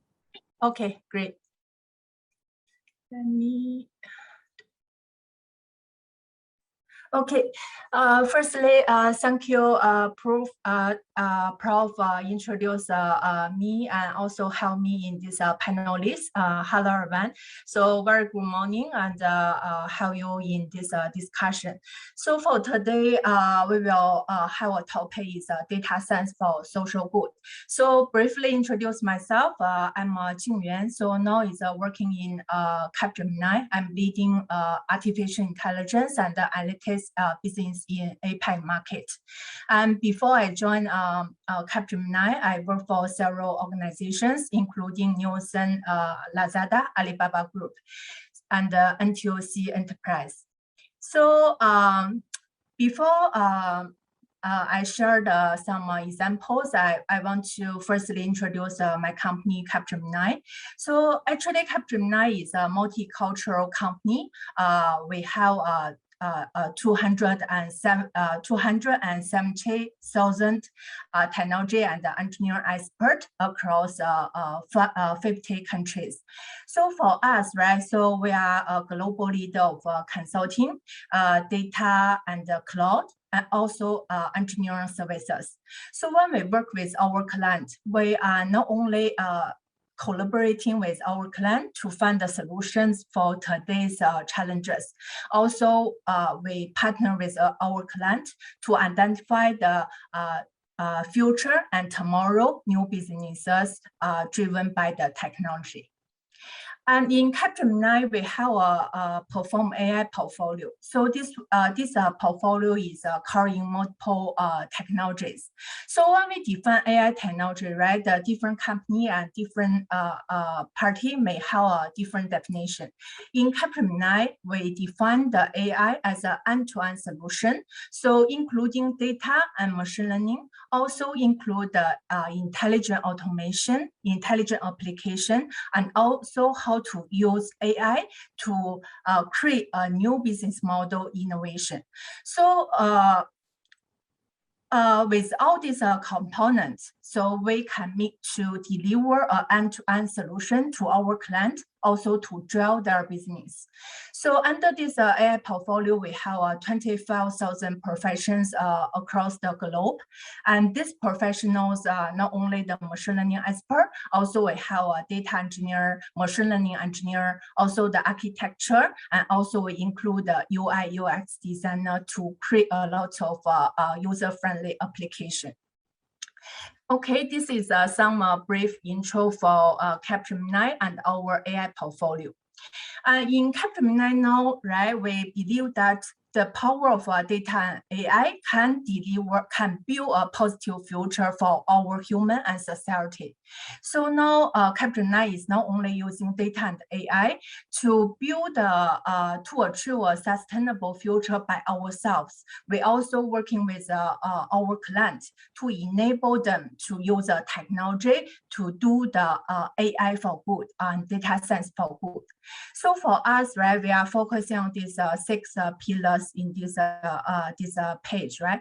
So firstly, we are focusing on the zero hunger. So this part is how to build the AI capability and data platform for the people who produce, who consume, and who deliver the food.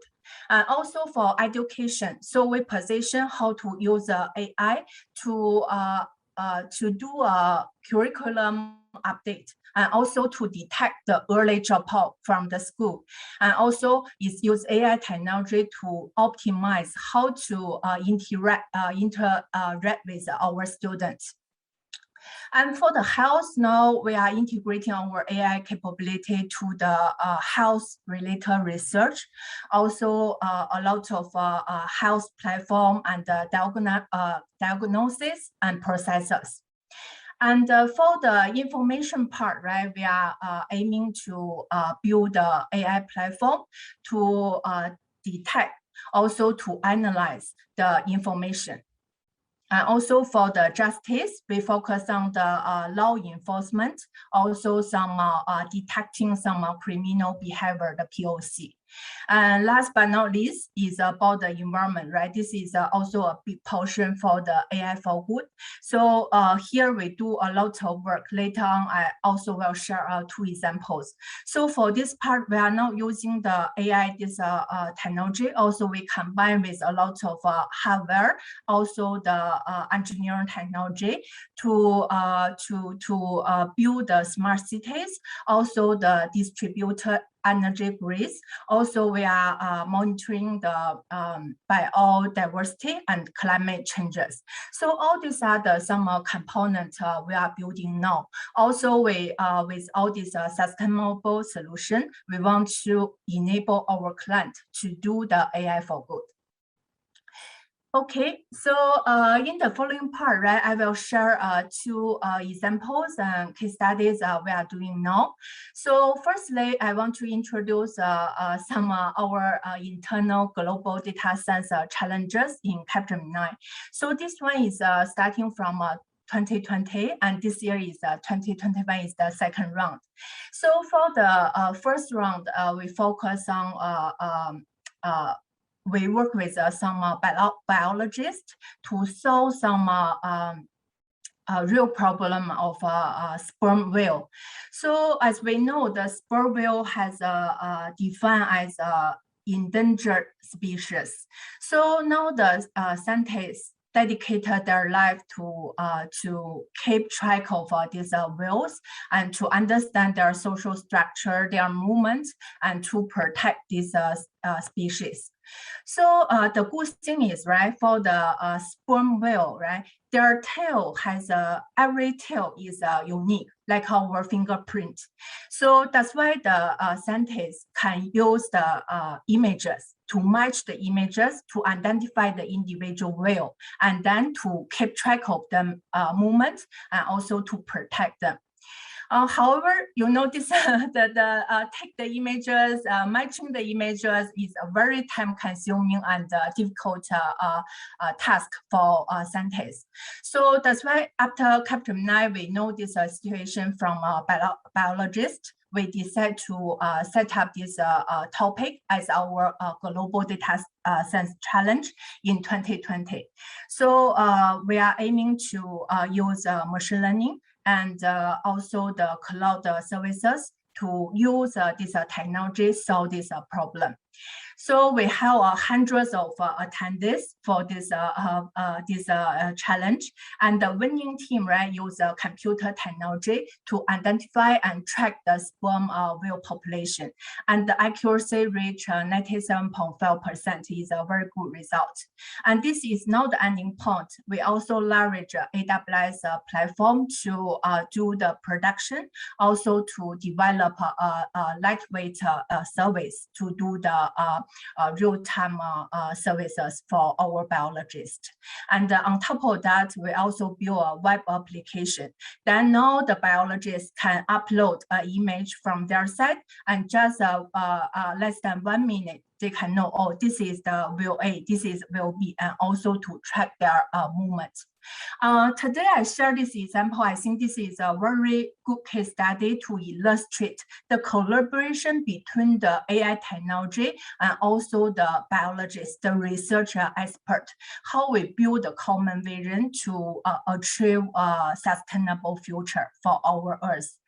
And after we achieve this good result, now this year, 2021, we move to another topic. We want to understand the ocean, because ocean is a very important component in our ecosystem, and the ocean changing very fast. So, but nobody know, right? What's the mechanism? So it's also very difficult to use a manual effort to analyze all this data. So this year we're working with Norway Institute and to collect a lot of data through the sensor under the millions of underwater. So we collect the IoT data, we collect the real-time streaming data. So also we use a machine learning technology to analyze all these changes in the ocean. Also want to understand the ocean better. So this is ongoing challenges, competition. So we would like to share with you more when we get the result. And this is the first one I want to share how we use AI to do a lot of social good for our future. And the second one is about the earthquake prediction. So this one is starting from Peking University. As we know in China, right, Sichuan province is a very active earthquake zone. So in more than 10 years before, right, the Sichuan province suffered from a very serious, the magnitude 8 level earthquake. So at that time, right, the Peking University set up a lab. They focus on how to use machine learning to predict the earthquake. So along this 10 years, right, they achieve a lot of progress and achieve a higher and higher accuracy. And this year, 2021, Capgemini collaborated with Peking University, also SVV, to launch a new round round of computation. This is a global computation to involve the international researchers to focus on the earthquake prediction.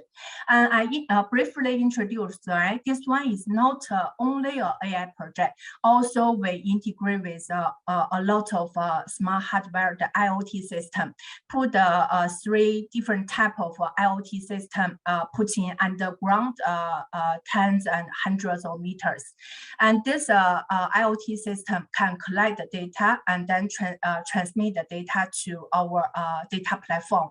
And then the attendees can use all this historical data to build a model. And after we have all this model ready, now we go into the real-time prediction. So now this real-time prediction is every week we give the data to our attendee, and then they do the prediction for next week.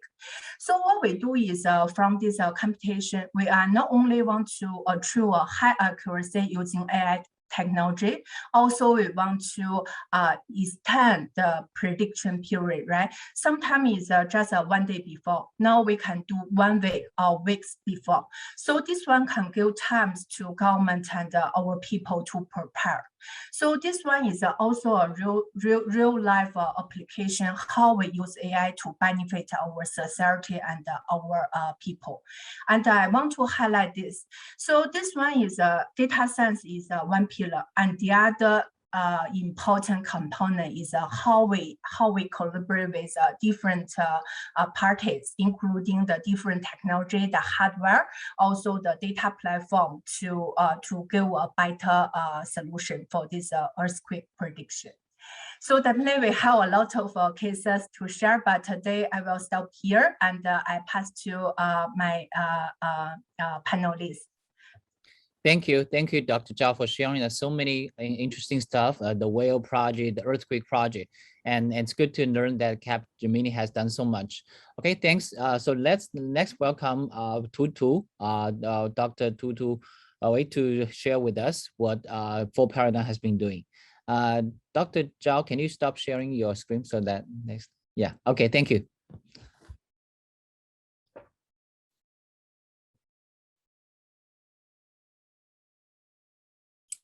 Yeah, can you see my screen? Yes, perfect. Oh, thank you. Okay. Hi. Okay. Good morning, everyone. I'm Wei Tu from Full Paradigm China. Full Paradigm is an AI service startup company in China. It's my great honor to speak here. Many thanks to the General Chair Fidaju and other ESG Day organizers. Today, I will try to share our machine learning practices for COVID-19 pandemic prevention in China. Part of this talk is joint work with Yang Yu, Guo Yu, and Dechuan Zhang from Nan University. COVID-19 pandemic has been the biggest black swan incident during these 2 years. COVID-19 has caused great losses in the global side. Many researchers are trying their best to prevent this pandemic using their professional skills. In January 2020, as you can see in the picture, that is a very early beginning of the pandemic. Full Paradigm has created a COVID-19 response team. We tried to use data science methods to help the prevention of the pandemic. During this project, we developed and deployed machine learning applications, which enabled Chinese health authorities to predict, mitigate, and control the COVID-19 pandemic across the country. I will share a part of our work later. How can we fight against the COVID-19 pandemic? There are 3 key practical approaches for COVID-19 pandemic prevention. That is controlling the source of the infection, breaking the chain of infection, and protecting susceptible people. But it is very hard for us to deploy those approaches in the real world against COVID-19 because we knew very little about the virus at the beginning. And the COVID-19 virus transmission is very complicated. First is the complex mode of transmission. The virus could be transmitted from human to human, from object to human, and so on. Secondly is the complex influencing factors. For example, the virus transmission could be influenced by places, temperature, humidity, and contact duration, and so on. The last is a complex transmission paths. For example, the human populations might have in-city activities and city-to-city migrations and country-to-country migrations, and so on. So it's very complicated for human ourselves to deal with this pandemic. And today we could get a lot of data from the pandemic, and many data-driven methods were developed and by data science communities such as KDD. A very straightforward idea is to use data-driven methods to mine knowledge from data to help the pandemic prevention. That is, we could use machine to fight against the COVID-19 virus. Fortran has tried many data science ways to fight against the virus. Today, I will try to share 3 real applications we developed last year that helped China to fight against COVID-19.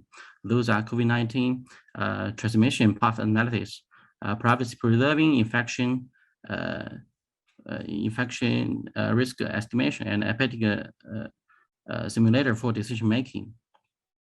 The first application I try to share is COVID-19 transmission path analysis. We use graph learning method to build a new data-driven COVID-19 digital twin system, discover the network of potential infections with the released information of infected cases. We modeled the infection behavior and identified potential transmission paths and pinpointed the geographic status and supported pathology analysis. The left picture is from a research paper. It describes the chain of infections. It's just a demo, it's not our real cases. We could not share the real result due to some confidential reasons. The second application is privacy-preserving infection risk estimation. Previously, the health experts are trying to use their expert rules to estimate the infection risks for individuals. There are tens of rules in China, but all of those rules are only using coarse-grained features designed by human experts. Those rules got a very low accuracy. As you can see, it is about 5.8%. We built machine learning models with millions of parameters with fine-grained features learned from big data samples. Those models achieved very high accuracy compared to the expert rules is 93%. And also privacy is also the very important issue here. We used all encrypted and anonymized data uploaded by the volunteers to build the model. Especially we used the machine learning methods with differential privacy to build the model. And the last application I will share is the environmental learning epidemic simulator for decision making. The governments are trying to find out what are the effective approaches they could do to help the prevention of the COVID-19 epidemic. They need simulators to answer what if style questions. Those questions are something like that. What result they could get if they do something. Traditional SIR, SEI models are not suitable for this for COVID-19 pandemic predictions because they have closed the word assumption, but COVID-19 is pandemic. SIR models have no explicit considerations for various human control approaches, so they could not answer the what if questions. SIR models are also rely on the parameters as estimated by the human experts, but the parameters are not very accurate at the beginning. The transmissions of COVID-19 is very complicated. It is pandemic, open world assumption, and there are lots of complex influencing factors. For example, population movements and availability of the medical resources and government control, and so on. We knew very little about the transmission dynamics at the beginning. We built an environment learning based simulator to do the fine-grained simulation. We consider the complicated transmission paths and the influencing factors in the simulator. For example, the fine-grained population migrations and medical resource and controls and so on. We used the public data to estimate the unknown parameters of the pandemic dynamics.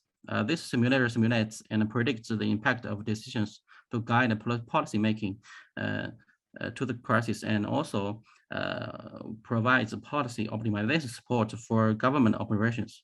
As you can see from the pictures, we achieved over 90% decrease of MSE metric compared with SIR models.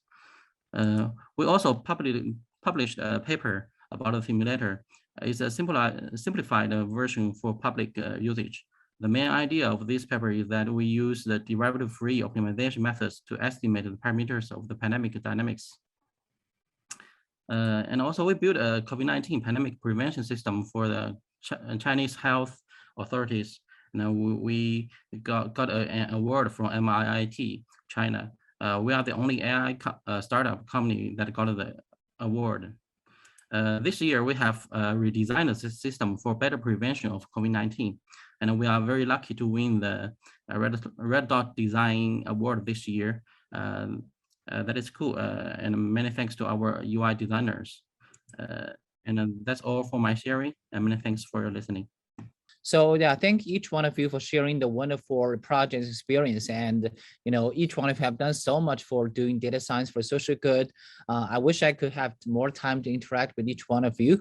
But in interest time, we can briefly discuss maybe one important question. So all the three of you mentioned this pandemic, of course, right? And this COVID-19 has profoundly affected our life. Now, the question I think we can quickly have some discussion on is, what do you think is the emergent, of course, people talked a lot about the challenge and difficulty and the sad stories, but what do you see is the emergent opportunities, right, that this COVID-19 has brought us, such that, if we can leverage data science, that we can do social good. So I want each one to quickly give us some thoughts on that.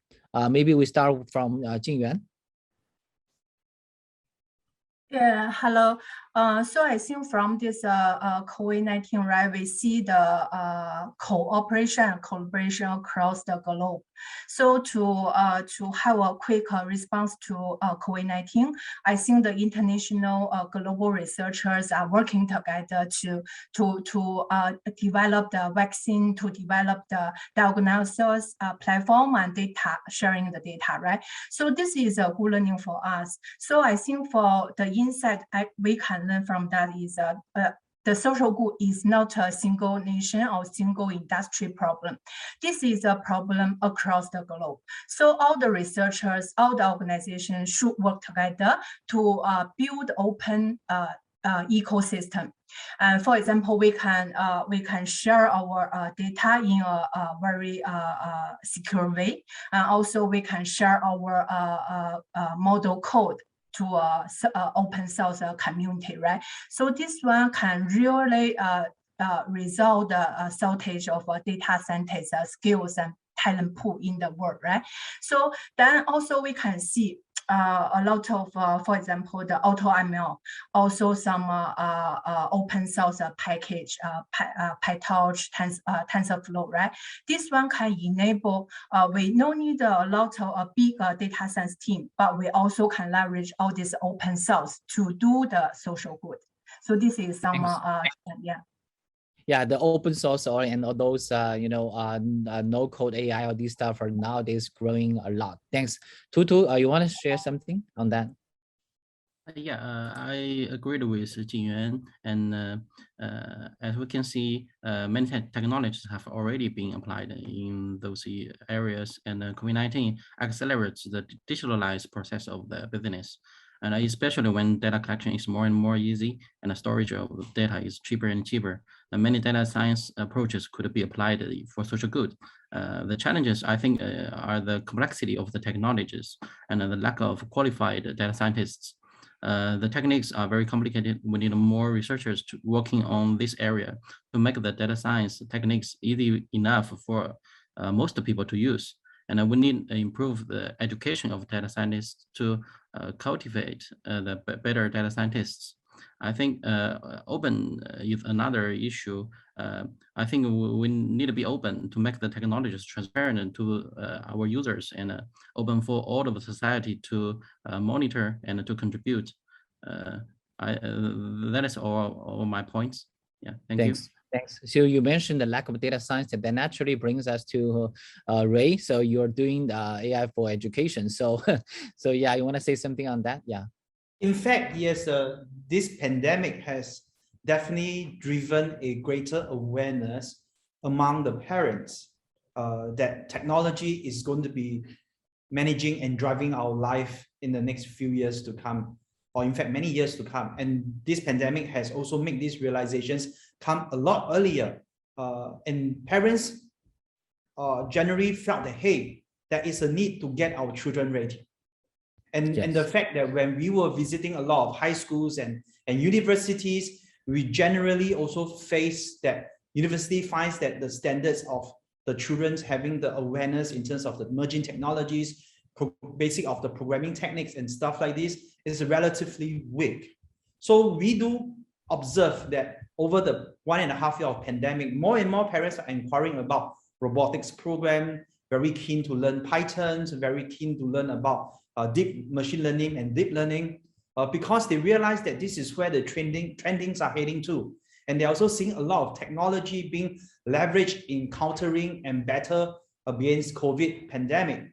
So this is really where education comes in very, very readily and important to prepare the next generations. In fact, if you look across all industrial revolutions, education is the underpinning success factor for a country to spring and get ahead during the industrial revolutions. So we are now doing our very best to bring these educations into all fronts with all means and available to help our children to acquire this very important knowledge. Yeah. Thank you. Thank you, Ray. Yeah, I agree with you. So yeah, this needs education, needs practitioners, needs people from all frontier to see how further we can use data science for social good. So thank you all for joining to this panel. It was really good to hear all this wonderful project experience, and thanks for the discussion. So I hope, you know, we can keep in touch and carry the conversation on. Thank you. Thank you. Bye-bye. Thank you. Bye. Okay, so let's move on to our second panel. So the second panel is Organization for the Future, Structure, Strategy, and Sustainability. Now, we have three wonderful panelists. Let me introduce each and every one of them. Katie, can you let the panelists in?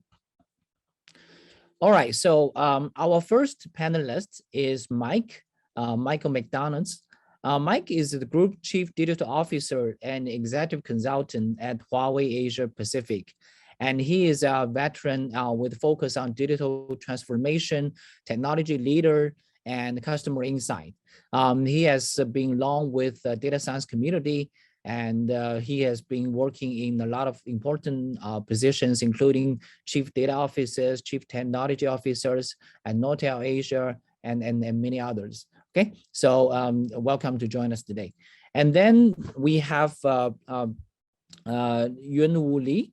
Yunwu is expert advisor and the ESG lab director at Bay Kim and Lee. And she has over 50 years experience in research and education in international business management, strategy, and competitiveness. And then her expertise is in providing education, consulting, and advisory by connecting legal issues with business strategies. And welcome, Liu. And then we have Prof. Zhang Wei. So Zhang Wei is an associate professor and associate dean of the School of Law at Singapore Management University. He is basically an expert on corporate law governance and has been working a lot both in practice and in academia. And so welcome, Zhang Wei. All right, so okay, so next, as we have planned, we're going to continue with each of the panelists doing a short presentation. I know each one of you have a lot to share, but we want to also save some time for discussion. So I would greatly appreciate if you know, you can just be concise in your sharing. All right. So yeah. So let's first have Mike to start your sharing. Over to you, Mike.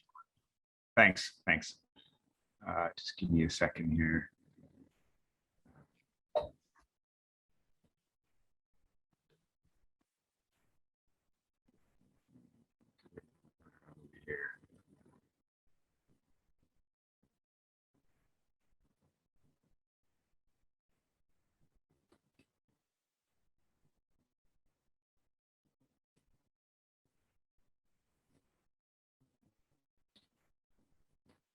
1 second. I apologize. I just have to enable a permission here. Okay, I think what I'm going to do actually is, I'm not sure if you can actually see my screen sharing or not, but it looks like I might have a bit of a technical glitch. That's okay. Just to keep it concise, as you mentioned, I'll just go through this anyway. I think probably an interesting thing that has happened in the last 5-10 years is the way ICT has developed, and the fact that we now recognize that a lot of what we're doing in terms of data analytics and artificial intelligence can be applied to traditional industries in new ways. And I think if there's one thing that's been highlighted by COVID, it's the fact that we're more dependent on this digital world than we were before, whether it's simple connectivity or whether it's looking at ways to optimize our business costs and structures. And I think that that's really important. And for those that aren't really familiar with Huawei, we actually have a ton of products. In fact, I've been in the company for 10 years and I'm still not even familiar with half of the products we have. We have nearly 200,000 employees. We're in almost every country that is deploying technology. And we pride ourselves on the fact that we put a lot of our revenue back into R&D. And in fact, I believe we're number 3 right now in the world in terms of our R&D investment. And that allows us to develop new and exciting projects and products for the future. One of the things that we probably speak about the most right now is connectivity and where 5G is going and the importance of 5G. And I think something that makes our product set so unique is the fact that every year we can innovate and squeeze even more out of less. So for example, whether it's spectrum and we're talking about the number of bits we can get in a cycle, if we're talking about power utilization, how we can use AI to better manage the power of a base station or better manage the power of a network. Every generation of technology we're optimizing, it's better for the environment, it's more useful, it's more practical. And a lot of industries don't have that luxury. For example, if you're in the textile business, there's certain costs that you just can't break those boundaries from. And so you kind of have to think outside of the box if you want to really optimize your value chain. The good news is this set of ICT products allows every industry to optimize their value chain, where traditionally maybe ICT was simply a platform that companies would use to kind of like maybe run their HR or maybe to store their files for projects. Now they can actually use that ICT to their advantage and look at how are the products selling, what's our profitability, what if we changed our supply chain, what if we had 3 people supplying this rather than 2 people, and you can do a whole bunch of neat things with data analytics that allow us to optimize our processes. So at Huawei, we've actually built this into our entire DNA from the top down, from our chairman all the way down to the people that are actually on the streets working and selling these products. And we've divided our sustainability strategy into 4 parts. The first is digital inclusion, and that's really about not leaving anybody behind. So we've come up with more effective ways to deliver mobile connectivity and fixed connectivity to communities that maybe traditionally have not been able to have the luxury of being online. We also have our Tech for All projects around training. So I think we heard one of the previous speakers mention that simply having this technology is one thing, but if people don't know how to use it, it doesn't necessarily provide the benefit. So education is absolutely key. Another one of our key strategies is environmental protection. So what can we do to maybe leverage this technology in more effective ways to monitor the environment? So for example, we have some examples where we have technology that listens to sound in the rainforest, and it can detect animal sounds as well as gunshots or humans. And we can use that to minimize poaching or better control that type of environment. That's just one example. A third strategy is security and trustworthiness. So as we move into a digital era, something that is becoming more and more key in everybody's mind is their own personal privacy. What happens when my digital footprint is shared online, and what can I do to control that? And so Huawei has taken a very serious step towards cybersecurity and privacy with the idea that we need to have open global standards that all technology vendors adhere to. Of course, you can have more security technology on top of that, but basically we need to understand what the rules of the game are so that we can all play the same game. And then lastly, the healthy and harmonious ecosystem. And this is really about trying to encourage employee development and making sure that we're hiring equally, women and men and local versus, Chinese employees in the case of Huawei is just one example. and really looking at our value chain and supply chain and ecosystem of who we work with to make sure that we all are in agreement with sort of our long-term and even short-term goals in terms of sustainability. So just to give you a couple of real quick highlights of some of the things that we've done. So our Tech for All program, we already have more than 60,000 teachers and students across 200 schools involved in this. I mentioned the rainforest protection. We've got more than 22 protected areas in 18 countries. We've got 50 million people living in remote areas that have now been connected using our new technology. It's called Rural Star, but basically it's a more cost-effective way of deploying cellular technology. In terms of environmental protection, we're one of the 93 of our top 100 suppliers have set a carbon emission reduction target, and we've encouraged that through our supply chain so that we're not just the ones with the target. We make sure that we work with people that are like-minded, as I mentioned before. And we've got all kinds of actual initiatives where we give back to charities and we try to recycle smartphone waste and things like this. So that's really it in a nutshell. I'll actually allow the other speakers to have a little bit more time on that. So thank you very much. Thank you, Mike. So it's good to learn that so much things that Huawei has done on the ESG side as an organization. Now, next, let's welcome Yung Wu to share.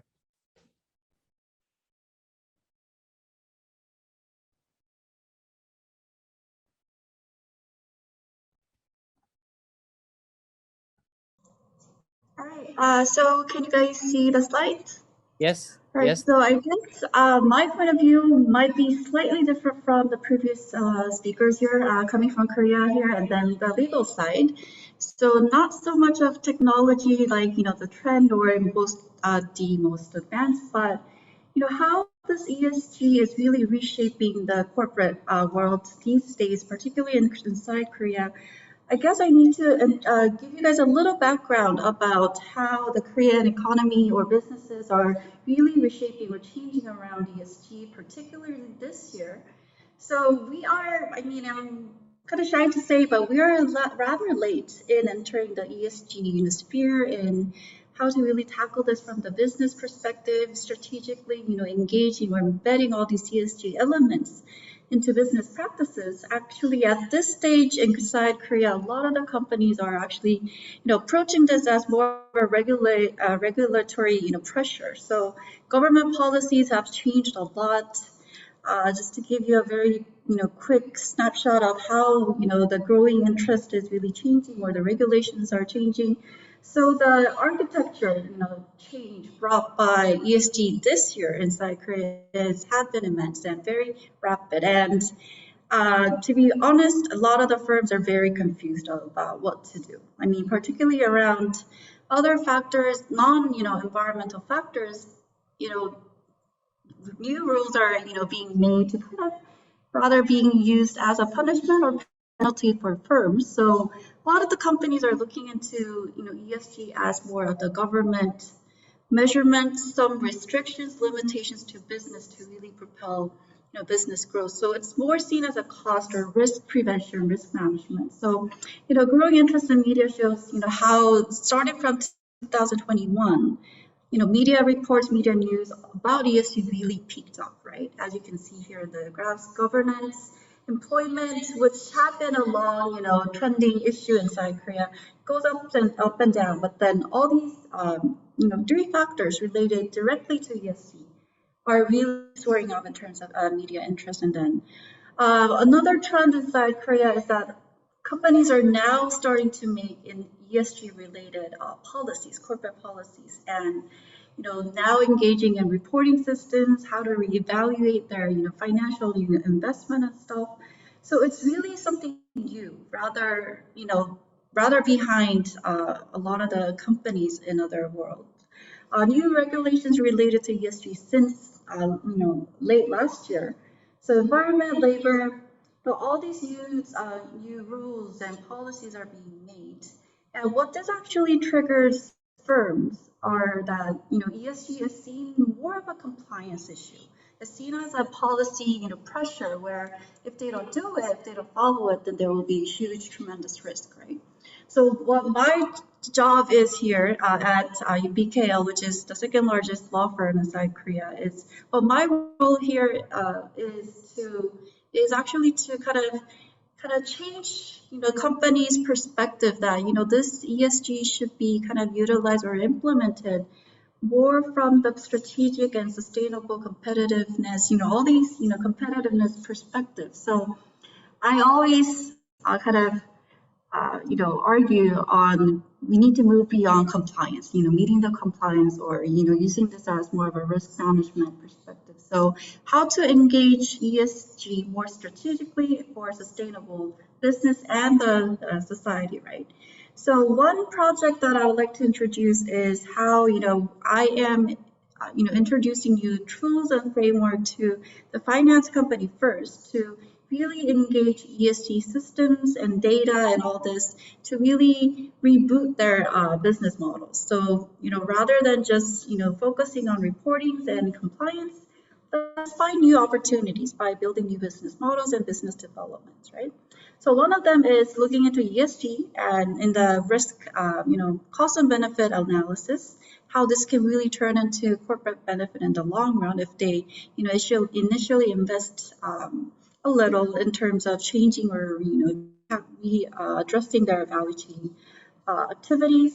And then how to kind of shift our perspective from more of a platform, which is now criticized as a, being a dominator and hegemon in the business world. So how we can embody or embrace blockchain systems to really kind of redistribute the benefit to all the users and the participant, right? And definitely the ecosystem perspective where, the horizon where all this, benefits are really being expanded, right? So, my suggestion is to utilize data, okay, in all of these different areas like energy use, resource, waste management, all that regarding the environmental factor.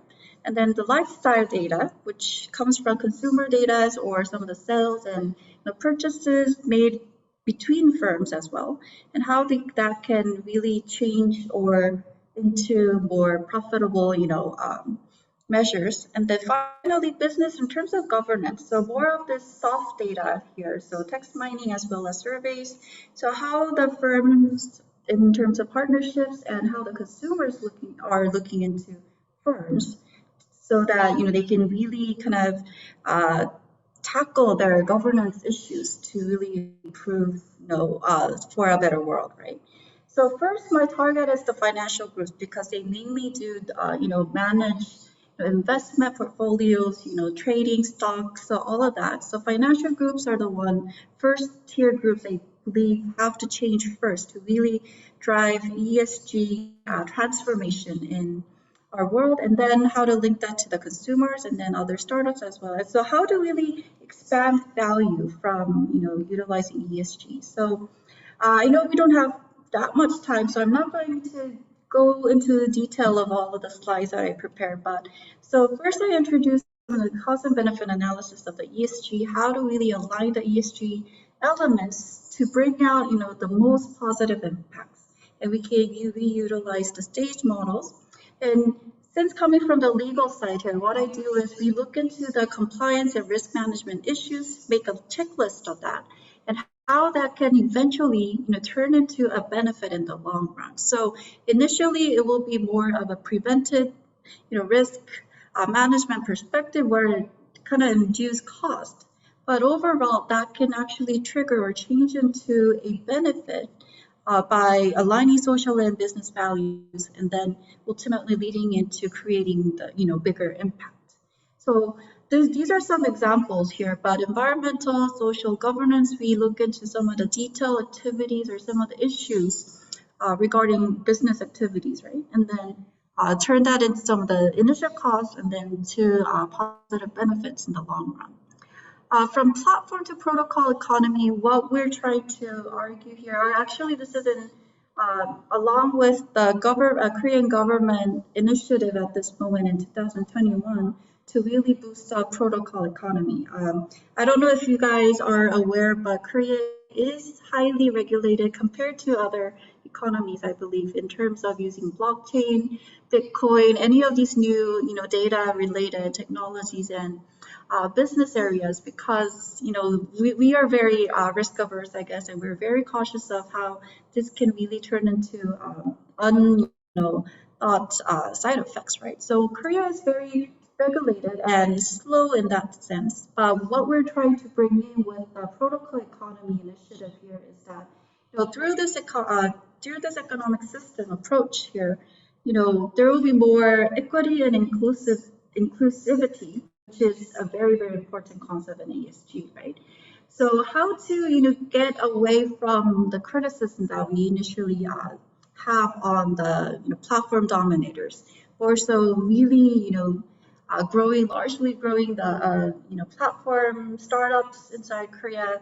Also, Korea has the conglomerate, the chaebol, size issue that's been a very long issue, historical issue for a long time. So our concern is how to really distribute, benefit equally or to most number of participants inside the ecosystem. So protocol economy is one thing that the Korean government is really pushing forward, and blockchain and data sharing are probably the two important aspect or specific technologies behind that.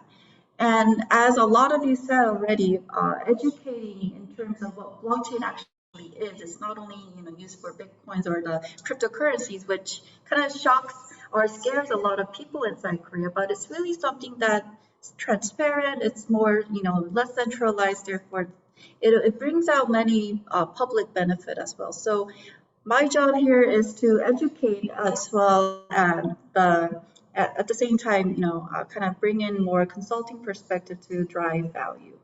So these are some of the issues that I find, but again, due to lack of time, I won't go over this. But what we're trying to again say is blockchain-based, protocol economy can really boost up inclusivity, equity, and diversity in business participation, which is more of the social aspect in ESG.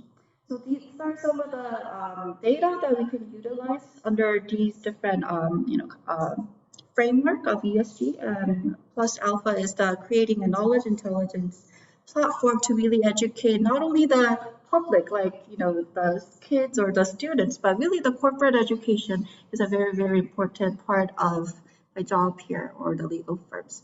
So overall, growing together, right? So how the business can really generate synergy and find new models in the ESG era, and how the consumers can gain better knowledge by participating in this protocol-based economy for ESG by really sharing their ESG data and really changing their lifestyle. It gets down to changing lifestyles, right?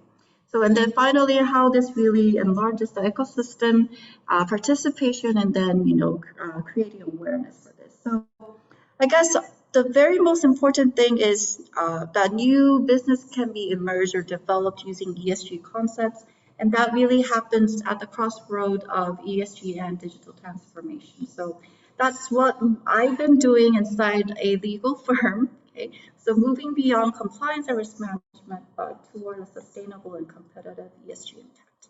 Okay. Thank you. Thank you. Thank you so much, Young, for the sharing, for letting us know about the landscape of the ESG in Korea, and the value creation and the platform economy to protocol economy, all these wonderful things. All right, so we look forward to more discussion in the panel. Now, next, let's welcome Prof. Wei Zhang to do a sharing.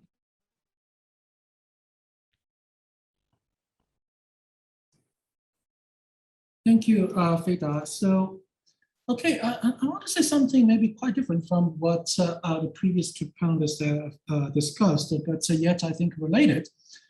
So ESG, we know now it becomes a very trendy word, or we call it a combination of acronyms. But here I want to say something about the tension inside this ES and the G. So I want to start by reviewing a little bit the history of this ESG, mainly in US.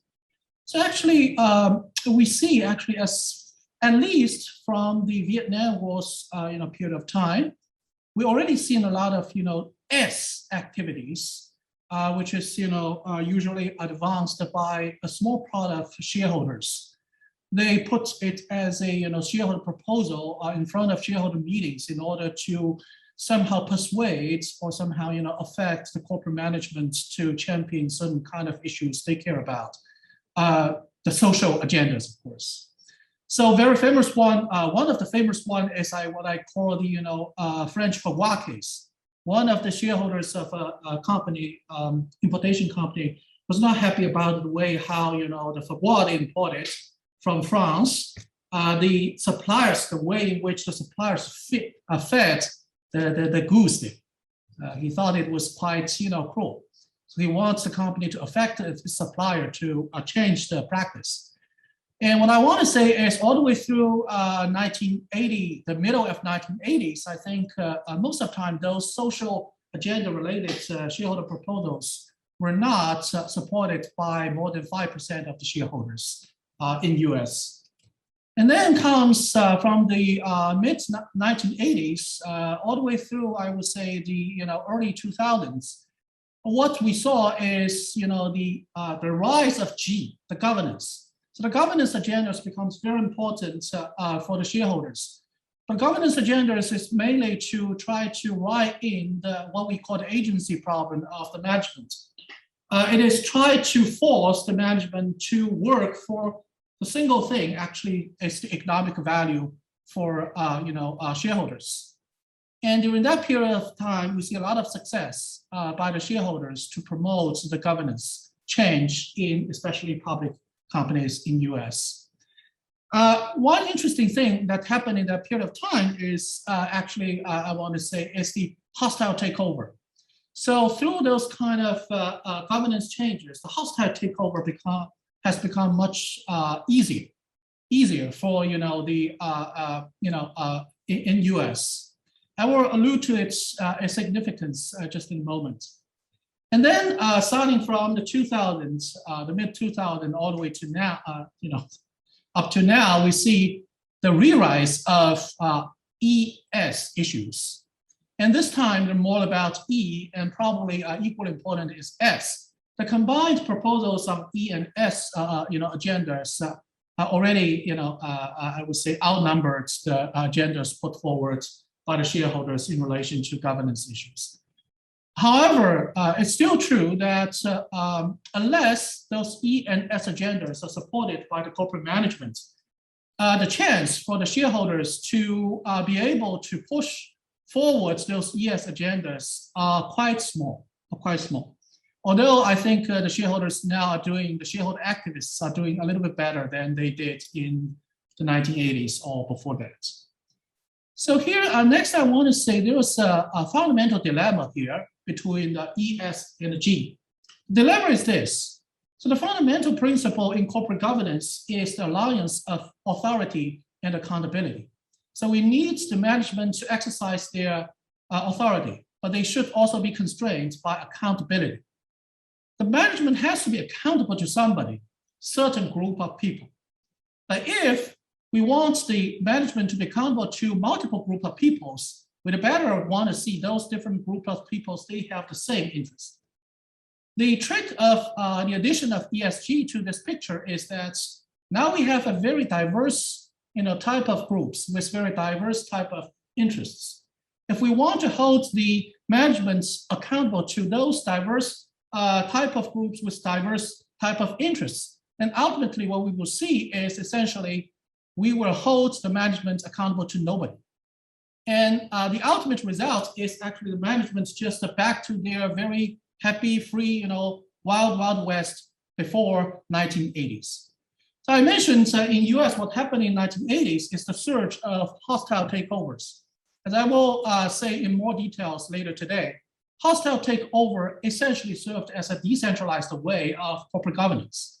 And it turns out to be the most effective way of corporate governance. But for such a surge of corporate governance, we may see the corporate USA today fell into a swollen, self-entrenching, just whatever, entity. As I said, what a lot of shareholders tried to do since the mid-1980s is just to lower the entrenchments that the corporate management can put there in order to protect themselves from the attack of hostile takeovers.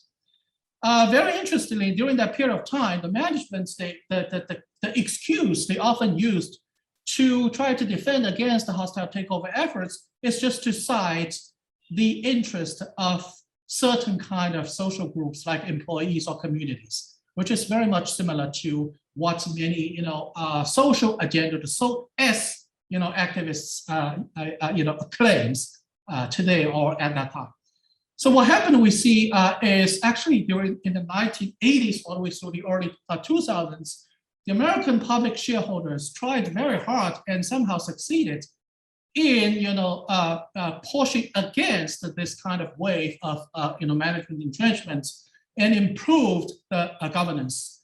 However, now we see nowadays many of those old champions against hostile takeovers, essentially it's the champions against improvement of corporate governance mechanisms, now align themselves with those ES activists. So this is a very interesting thing, as I said, also manifests to the fact, as I said, there's a tension here between ES and the G. And finally, I want to highlight another thing is the problematic when we combine all these ES and G together, that is the enforceability, the problem of enforceability. When we talk about ES, when we talk about G, as I will detail later today, we see a lot of useful decentralized enforcement mechanisms, which we do not actually see when we want to achieve this ES agendas. I don't want to, in the interest of time, I cannot detail here, but one case, I think of the top of mind is the very recent attack of ExxonMobil by one shareholder activist, I think a small hedge fund called Engine Number One.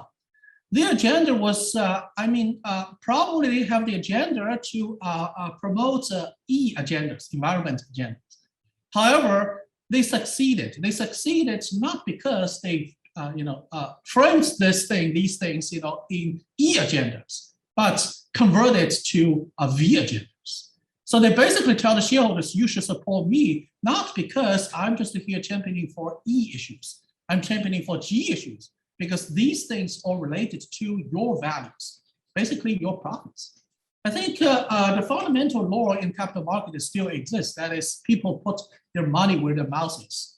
So I think this incident also is kind of testament to the problem of and what I said. If you want to mobilize enforcement of ES agendas itself, probably that's very difficult.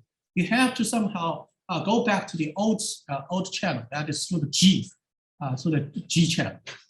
Very interesting, I see also, in the academia, the CSR, the corporate social responsibility, literature oftentimes, or sometimes at least, they try to justify ES by showing people that actually ES activities will promote that corporate value. I think this is a very interesting thing. If ES issues are important, then they shouldn't be justified because of the corporate value, but rather in spite of the corporate value. That's it. Thank you. Thank you. Thank you, Wei, for the interesting sharing. So yeah, it's not often to hear people talk about the tension between the three things, right? E and S and G. We often hear people championing all of them, but you're sharing with us some real life story, real world, what the real world is really like. I mean, it's really insightful. So yeah, so in the interest of time, I think we can discuss maybe one question, one or two in particular. So all of you mentioned, of course, within this, the recent years, we've been all undergoing this pandemic. So if you want to name just one thing that you think this pandemic has really teach us, right? I mean, something that has brought some impact to the things that you're looking at, you're working at. Can you tell us so that one thing you think this pandemic is really working for us? Okay, so any one of you can start. Mike, you want to start? Yeah, sure. I mean, certainly from a technology perspective, it's highlighted our current dependence on information and digital information at that. So really connecting people to the internet. And I think it's highlighted the disparity between people that have access to high quality data and people that don't. And I think a good example is a lot of the contact tracing applications that have been used that are meant to literally save lives. The most vulnerable group tends to be the ones that are older or maybe less tech savvy or have less means of buying technology. And so in order to keep those people into the technology loop and part of this contact tracing system, whether it's using an app on your phone or something, they may not be able to do that. So for example, when the government says the next batch of vaccinations is available to people over 60, and they send that out via email, I mean, those 60-year-old people don't have access to email. And so you're kind of, you're doing the very opposite of what your intention is. And I think that this is a very positive thing, because it puts technology at the forefront now as an equalizer. And I think really that ultimately is what the internet is all about. It's about equalizing our access to information and communication. Perfect. Yeah, that's a good point. Yongwoo, you want to say something? Well, I guess I can talk about the impact of COVID from the two perspectives. First one is how it impacted legal firms, like the law firms here. So first of all, I mean, definitely a lot of the requests or questions that we receive from a lot of the companies now here in Korea. I mean, we mainly deal with the larger firms, but a growing number of SMEs are actually now contacting us for advisories and for consulting on employment management actually. So in the health and safety issues, what do they really need to do to improve? Of course, first there are compliance issues, but then how that can really link to creating something that's beyond, again, I'm constantly mentioning this, beyond, just compliance issues, right? And one thing the COVID-19 has really changed inside Korea is it definitely drove up the need for ESG, right?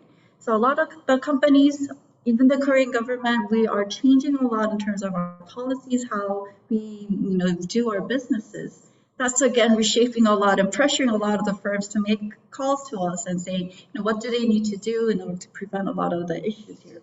So I'm going to say, the one side that really, influenced Korean companies at least is the social perspective about, employee management, concern about their health and, safety issues. Thanks. Thank you so much. Yeah. Wei, you want to say something? Yeah, I mean, still from the capital market perspective, what I see, in the COVID is the flattening out of the capital market, but also, I think in various ways in our society.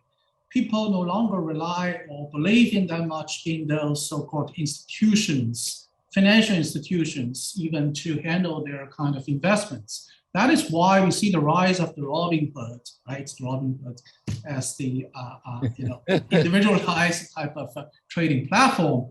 But there are also other important implications on the market. For instance, we see the surge of SPACs, special purpose acquisition companies. We also see, the success of NYSE, the New York Stock Exchange, in rolling out a new direct listing rule under which actually the companies can bypass the underwriters and raise money, not just get listed, but raise money on the public market without those institutions. I see all these developments is closely related to COVID, because COVID actually, I think, showed people we can be detached from those establishments, even at the market in the capital market, right? So the challenge ahead is actually when we see the people are kind of used to this kind of flattened out world, we want to consider a different paradigm probably in terms of the corporate governance and financial regulations, where we are encountering those kind of countless individual spread out kind of investors. One of the key challenges that I see is, I think this is closely related to the governance of blockchain world, the community, is how to overcome the collective action problem. The collective action problem has always been a big problem for human society. Previously, we used those institutions to organize people to overcome this collective, this is centralized way to overcome it. But as the society flattened out and the decentralization becomes more and more feasible and possible, this collective action problem probably looms larger. So I think this is probably some important challenge to certain technology world as well. Thank you. Great point. Great point. Yeah, thanks for all the sharing. Now, I really hope we can carry this conversation on, as all of you have, all these insightful sharings. But in the interest of time, we have to stop now. But let me just do a little bit of advertisement. So actually, Prof. Wei Zhang was having a coming talk just in about 1 hour at our another special day, Trust Day. So if you're interested in listening to his sharing on more things on public trust, public trust privately enforced on corporate governance, you can move to the other special day. Now, thank you so much for this panel discussion, and I hope we can have longer time, but I think this ESG thing and will go on. And as Yong just said, in Korea, things are just emerging and people just go beyond the compliance and to many things. And as Mike's sharing from the tech world, people are still doing things in even more exciting way. So I hope next year, if we have the same event again, we can have you all back and share more with us. Thank you so much for the sharing. Okay, thank you. Bye-bye. All right, so here comes to actually the end of our today's ESG day. And I'm really glad, this is the first ESG of KDD, and we have a very good starting, and we have wonderful talks and good panels. So I hope all the audience and those of you who are gonna watch the recording on KDD platform, you would all learn something and inspired by today's talks and panels. All right, so I wish you all the best and stay safe and stay well. Thank you and bye-bye.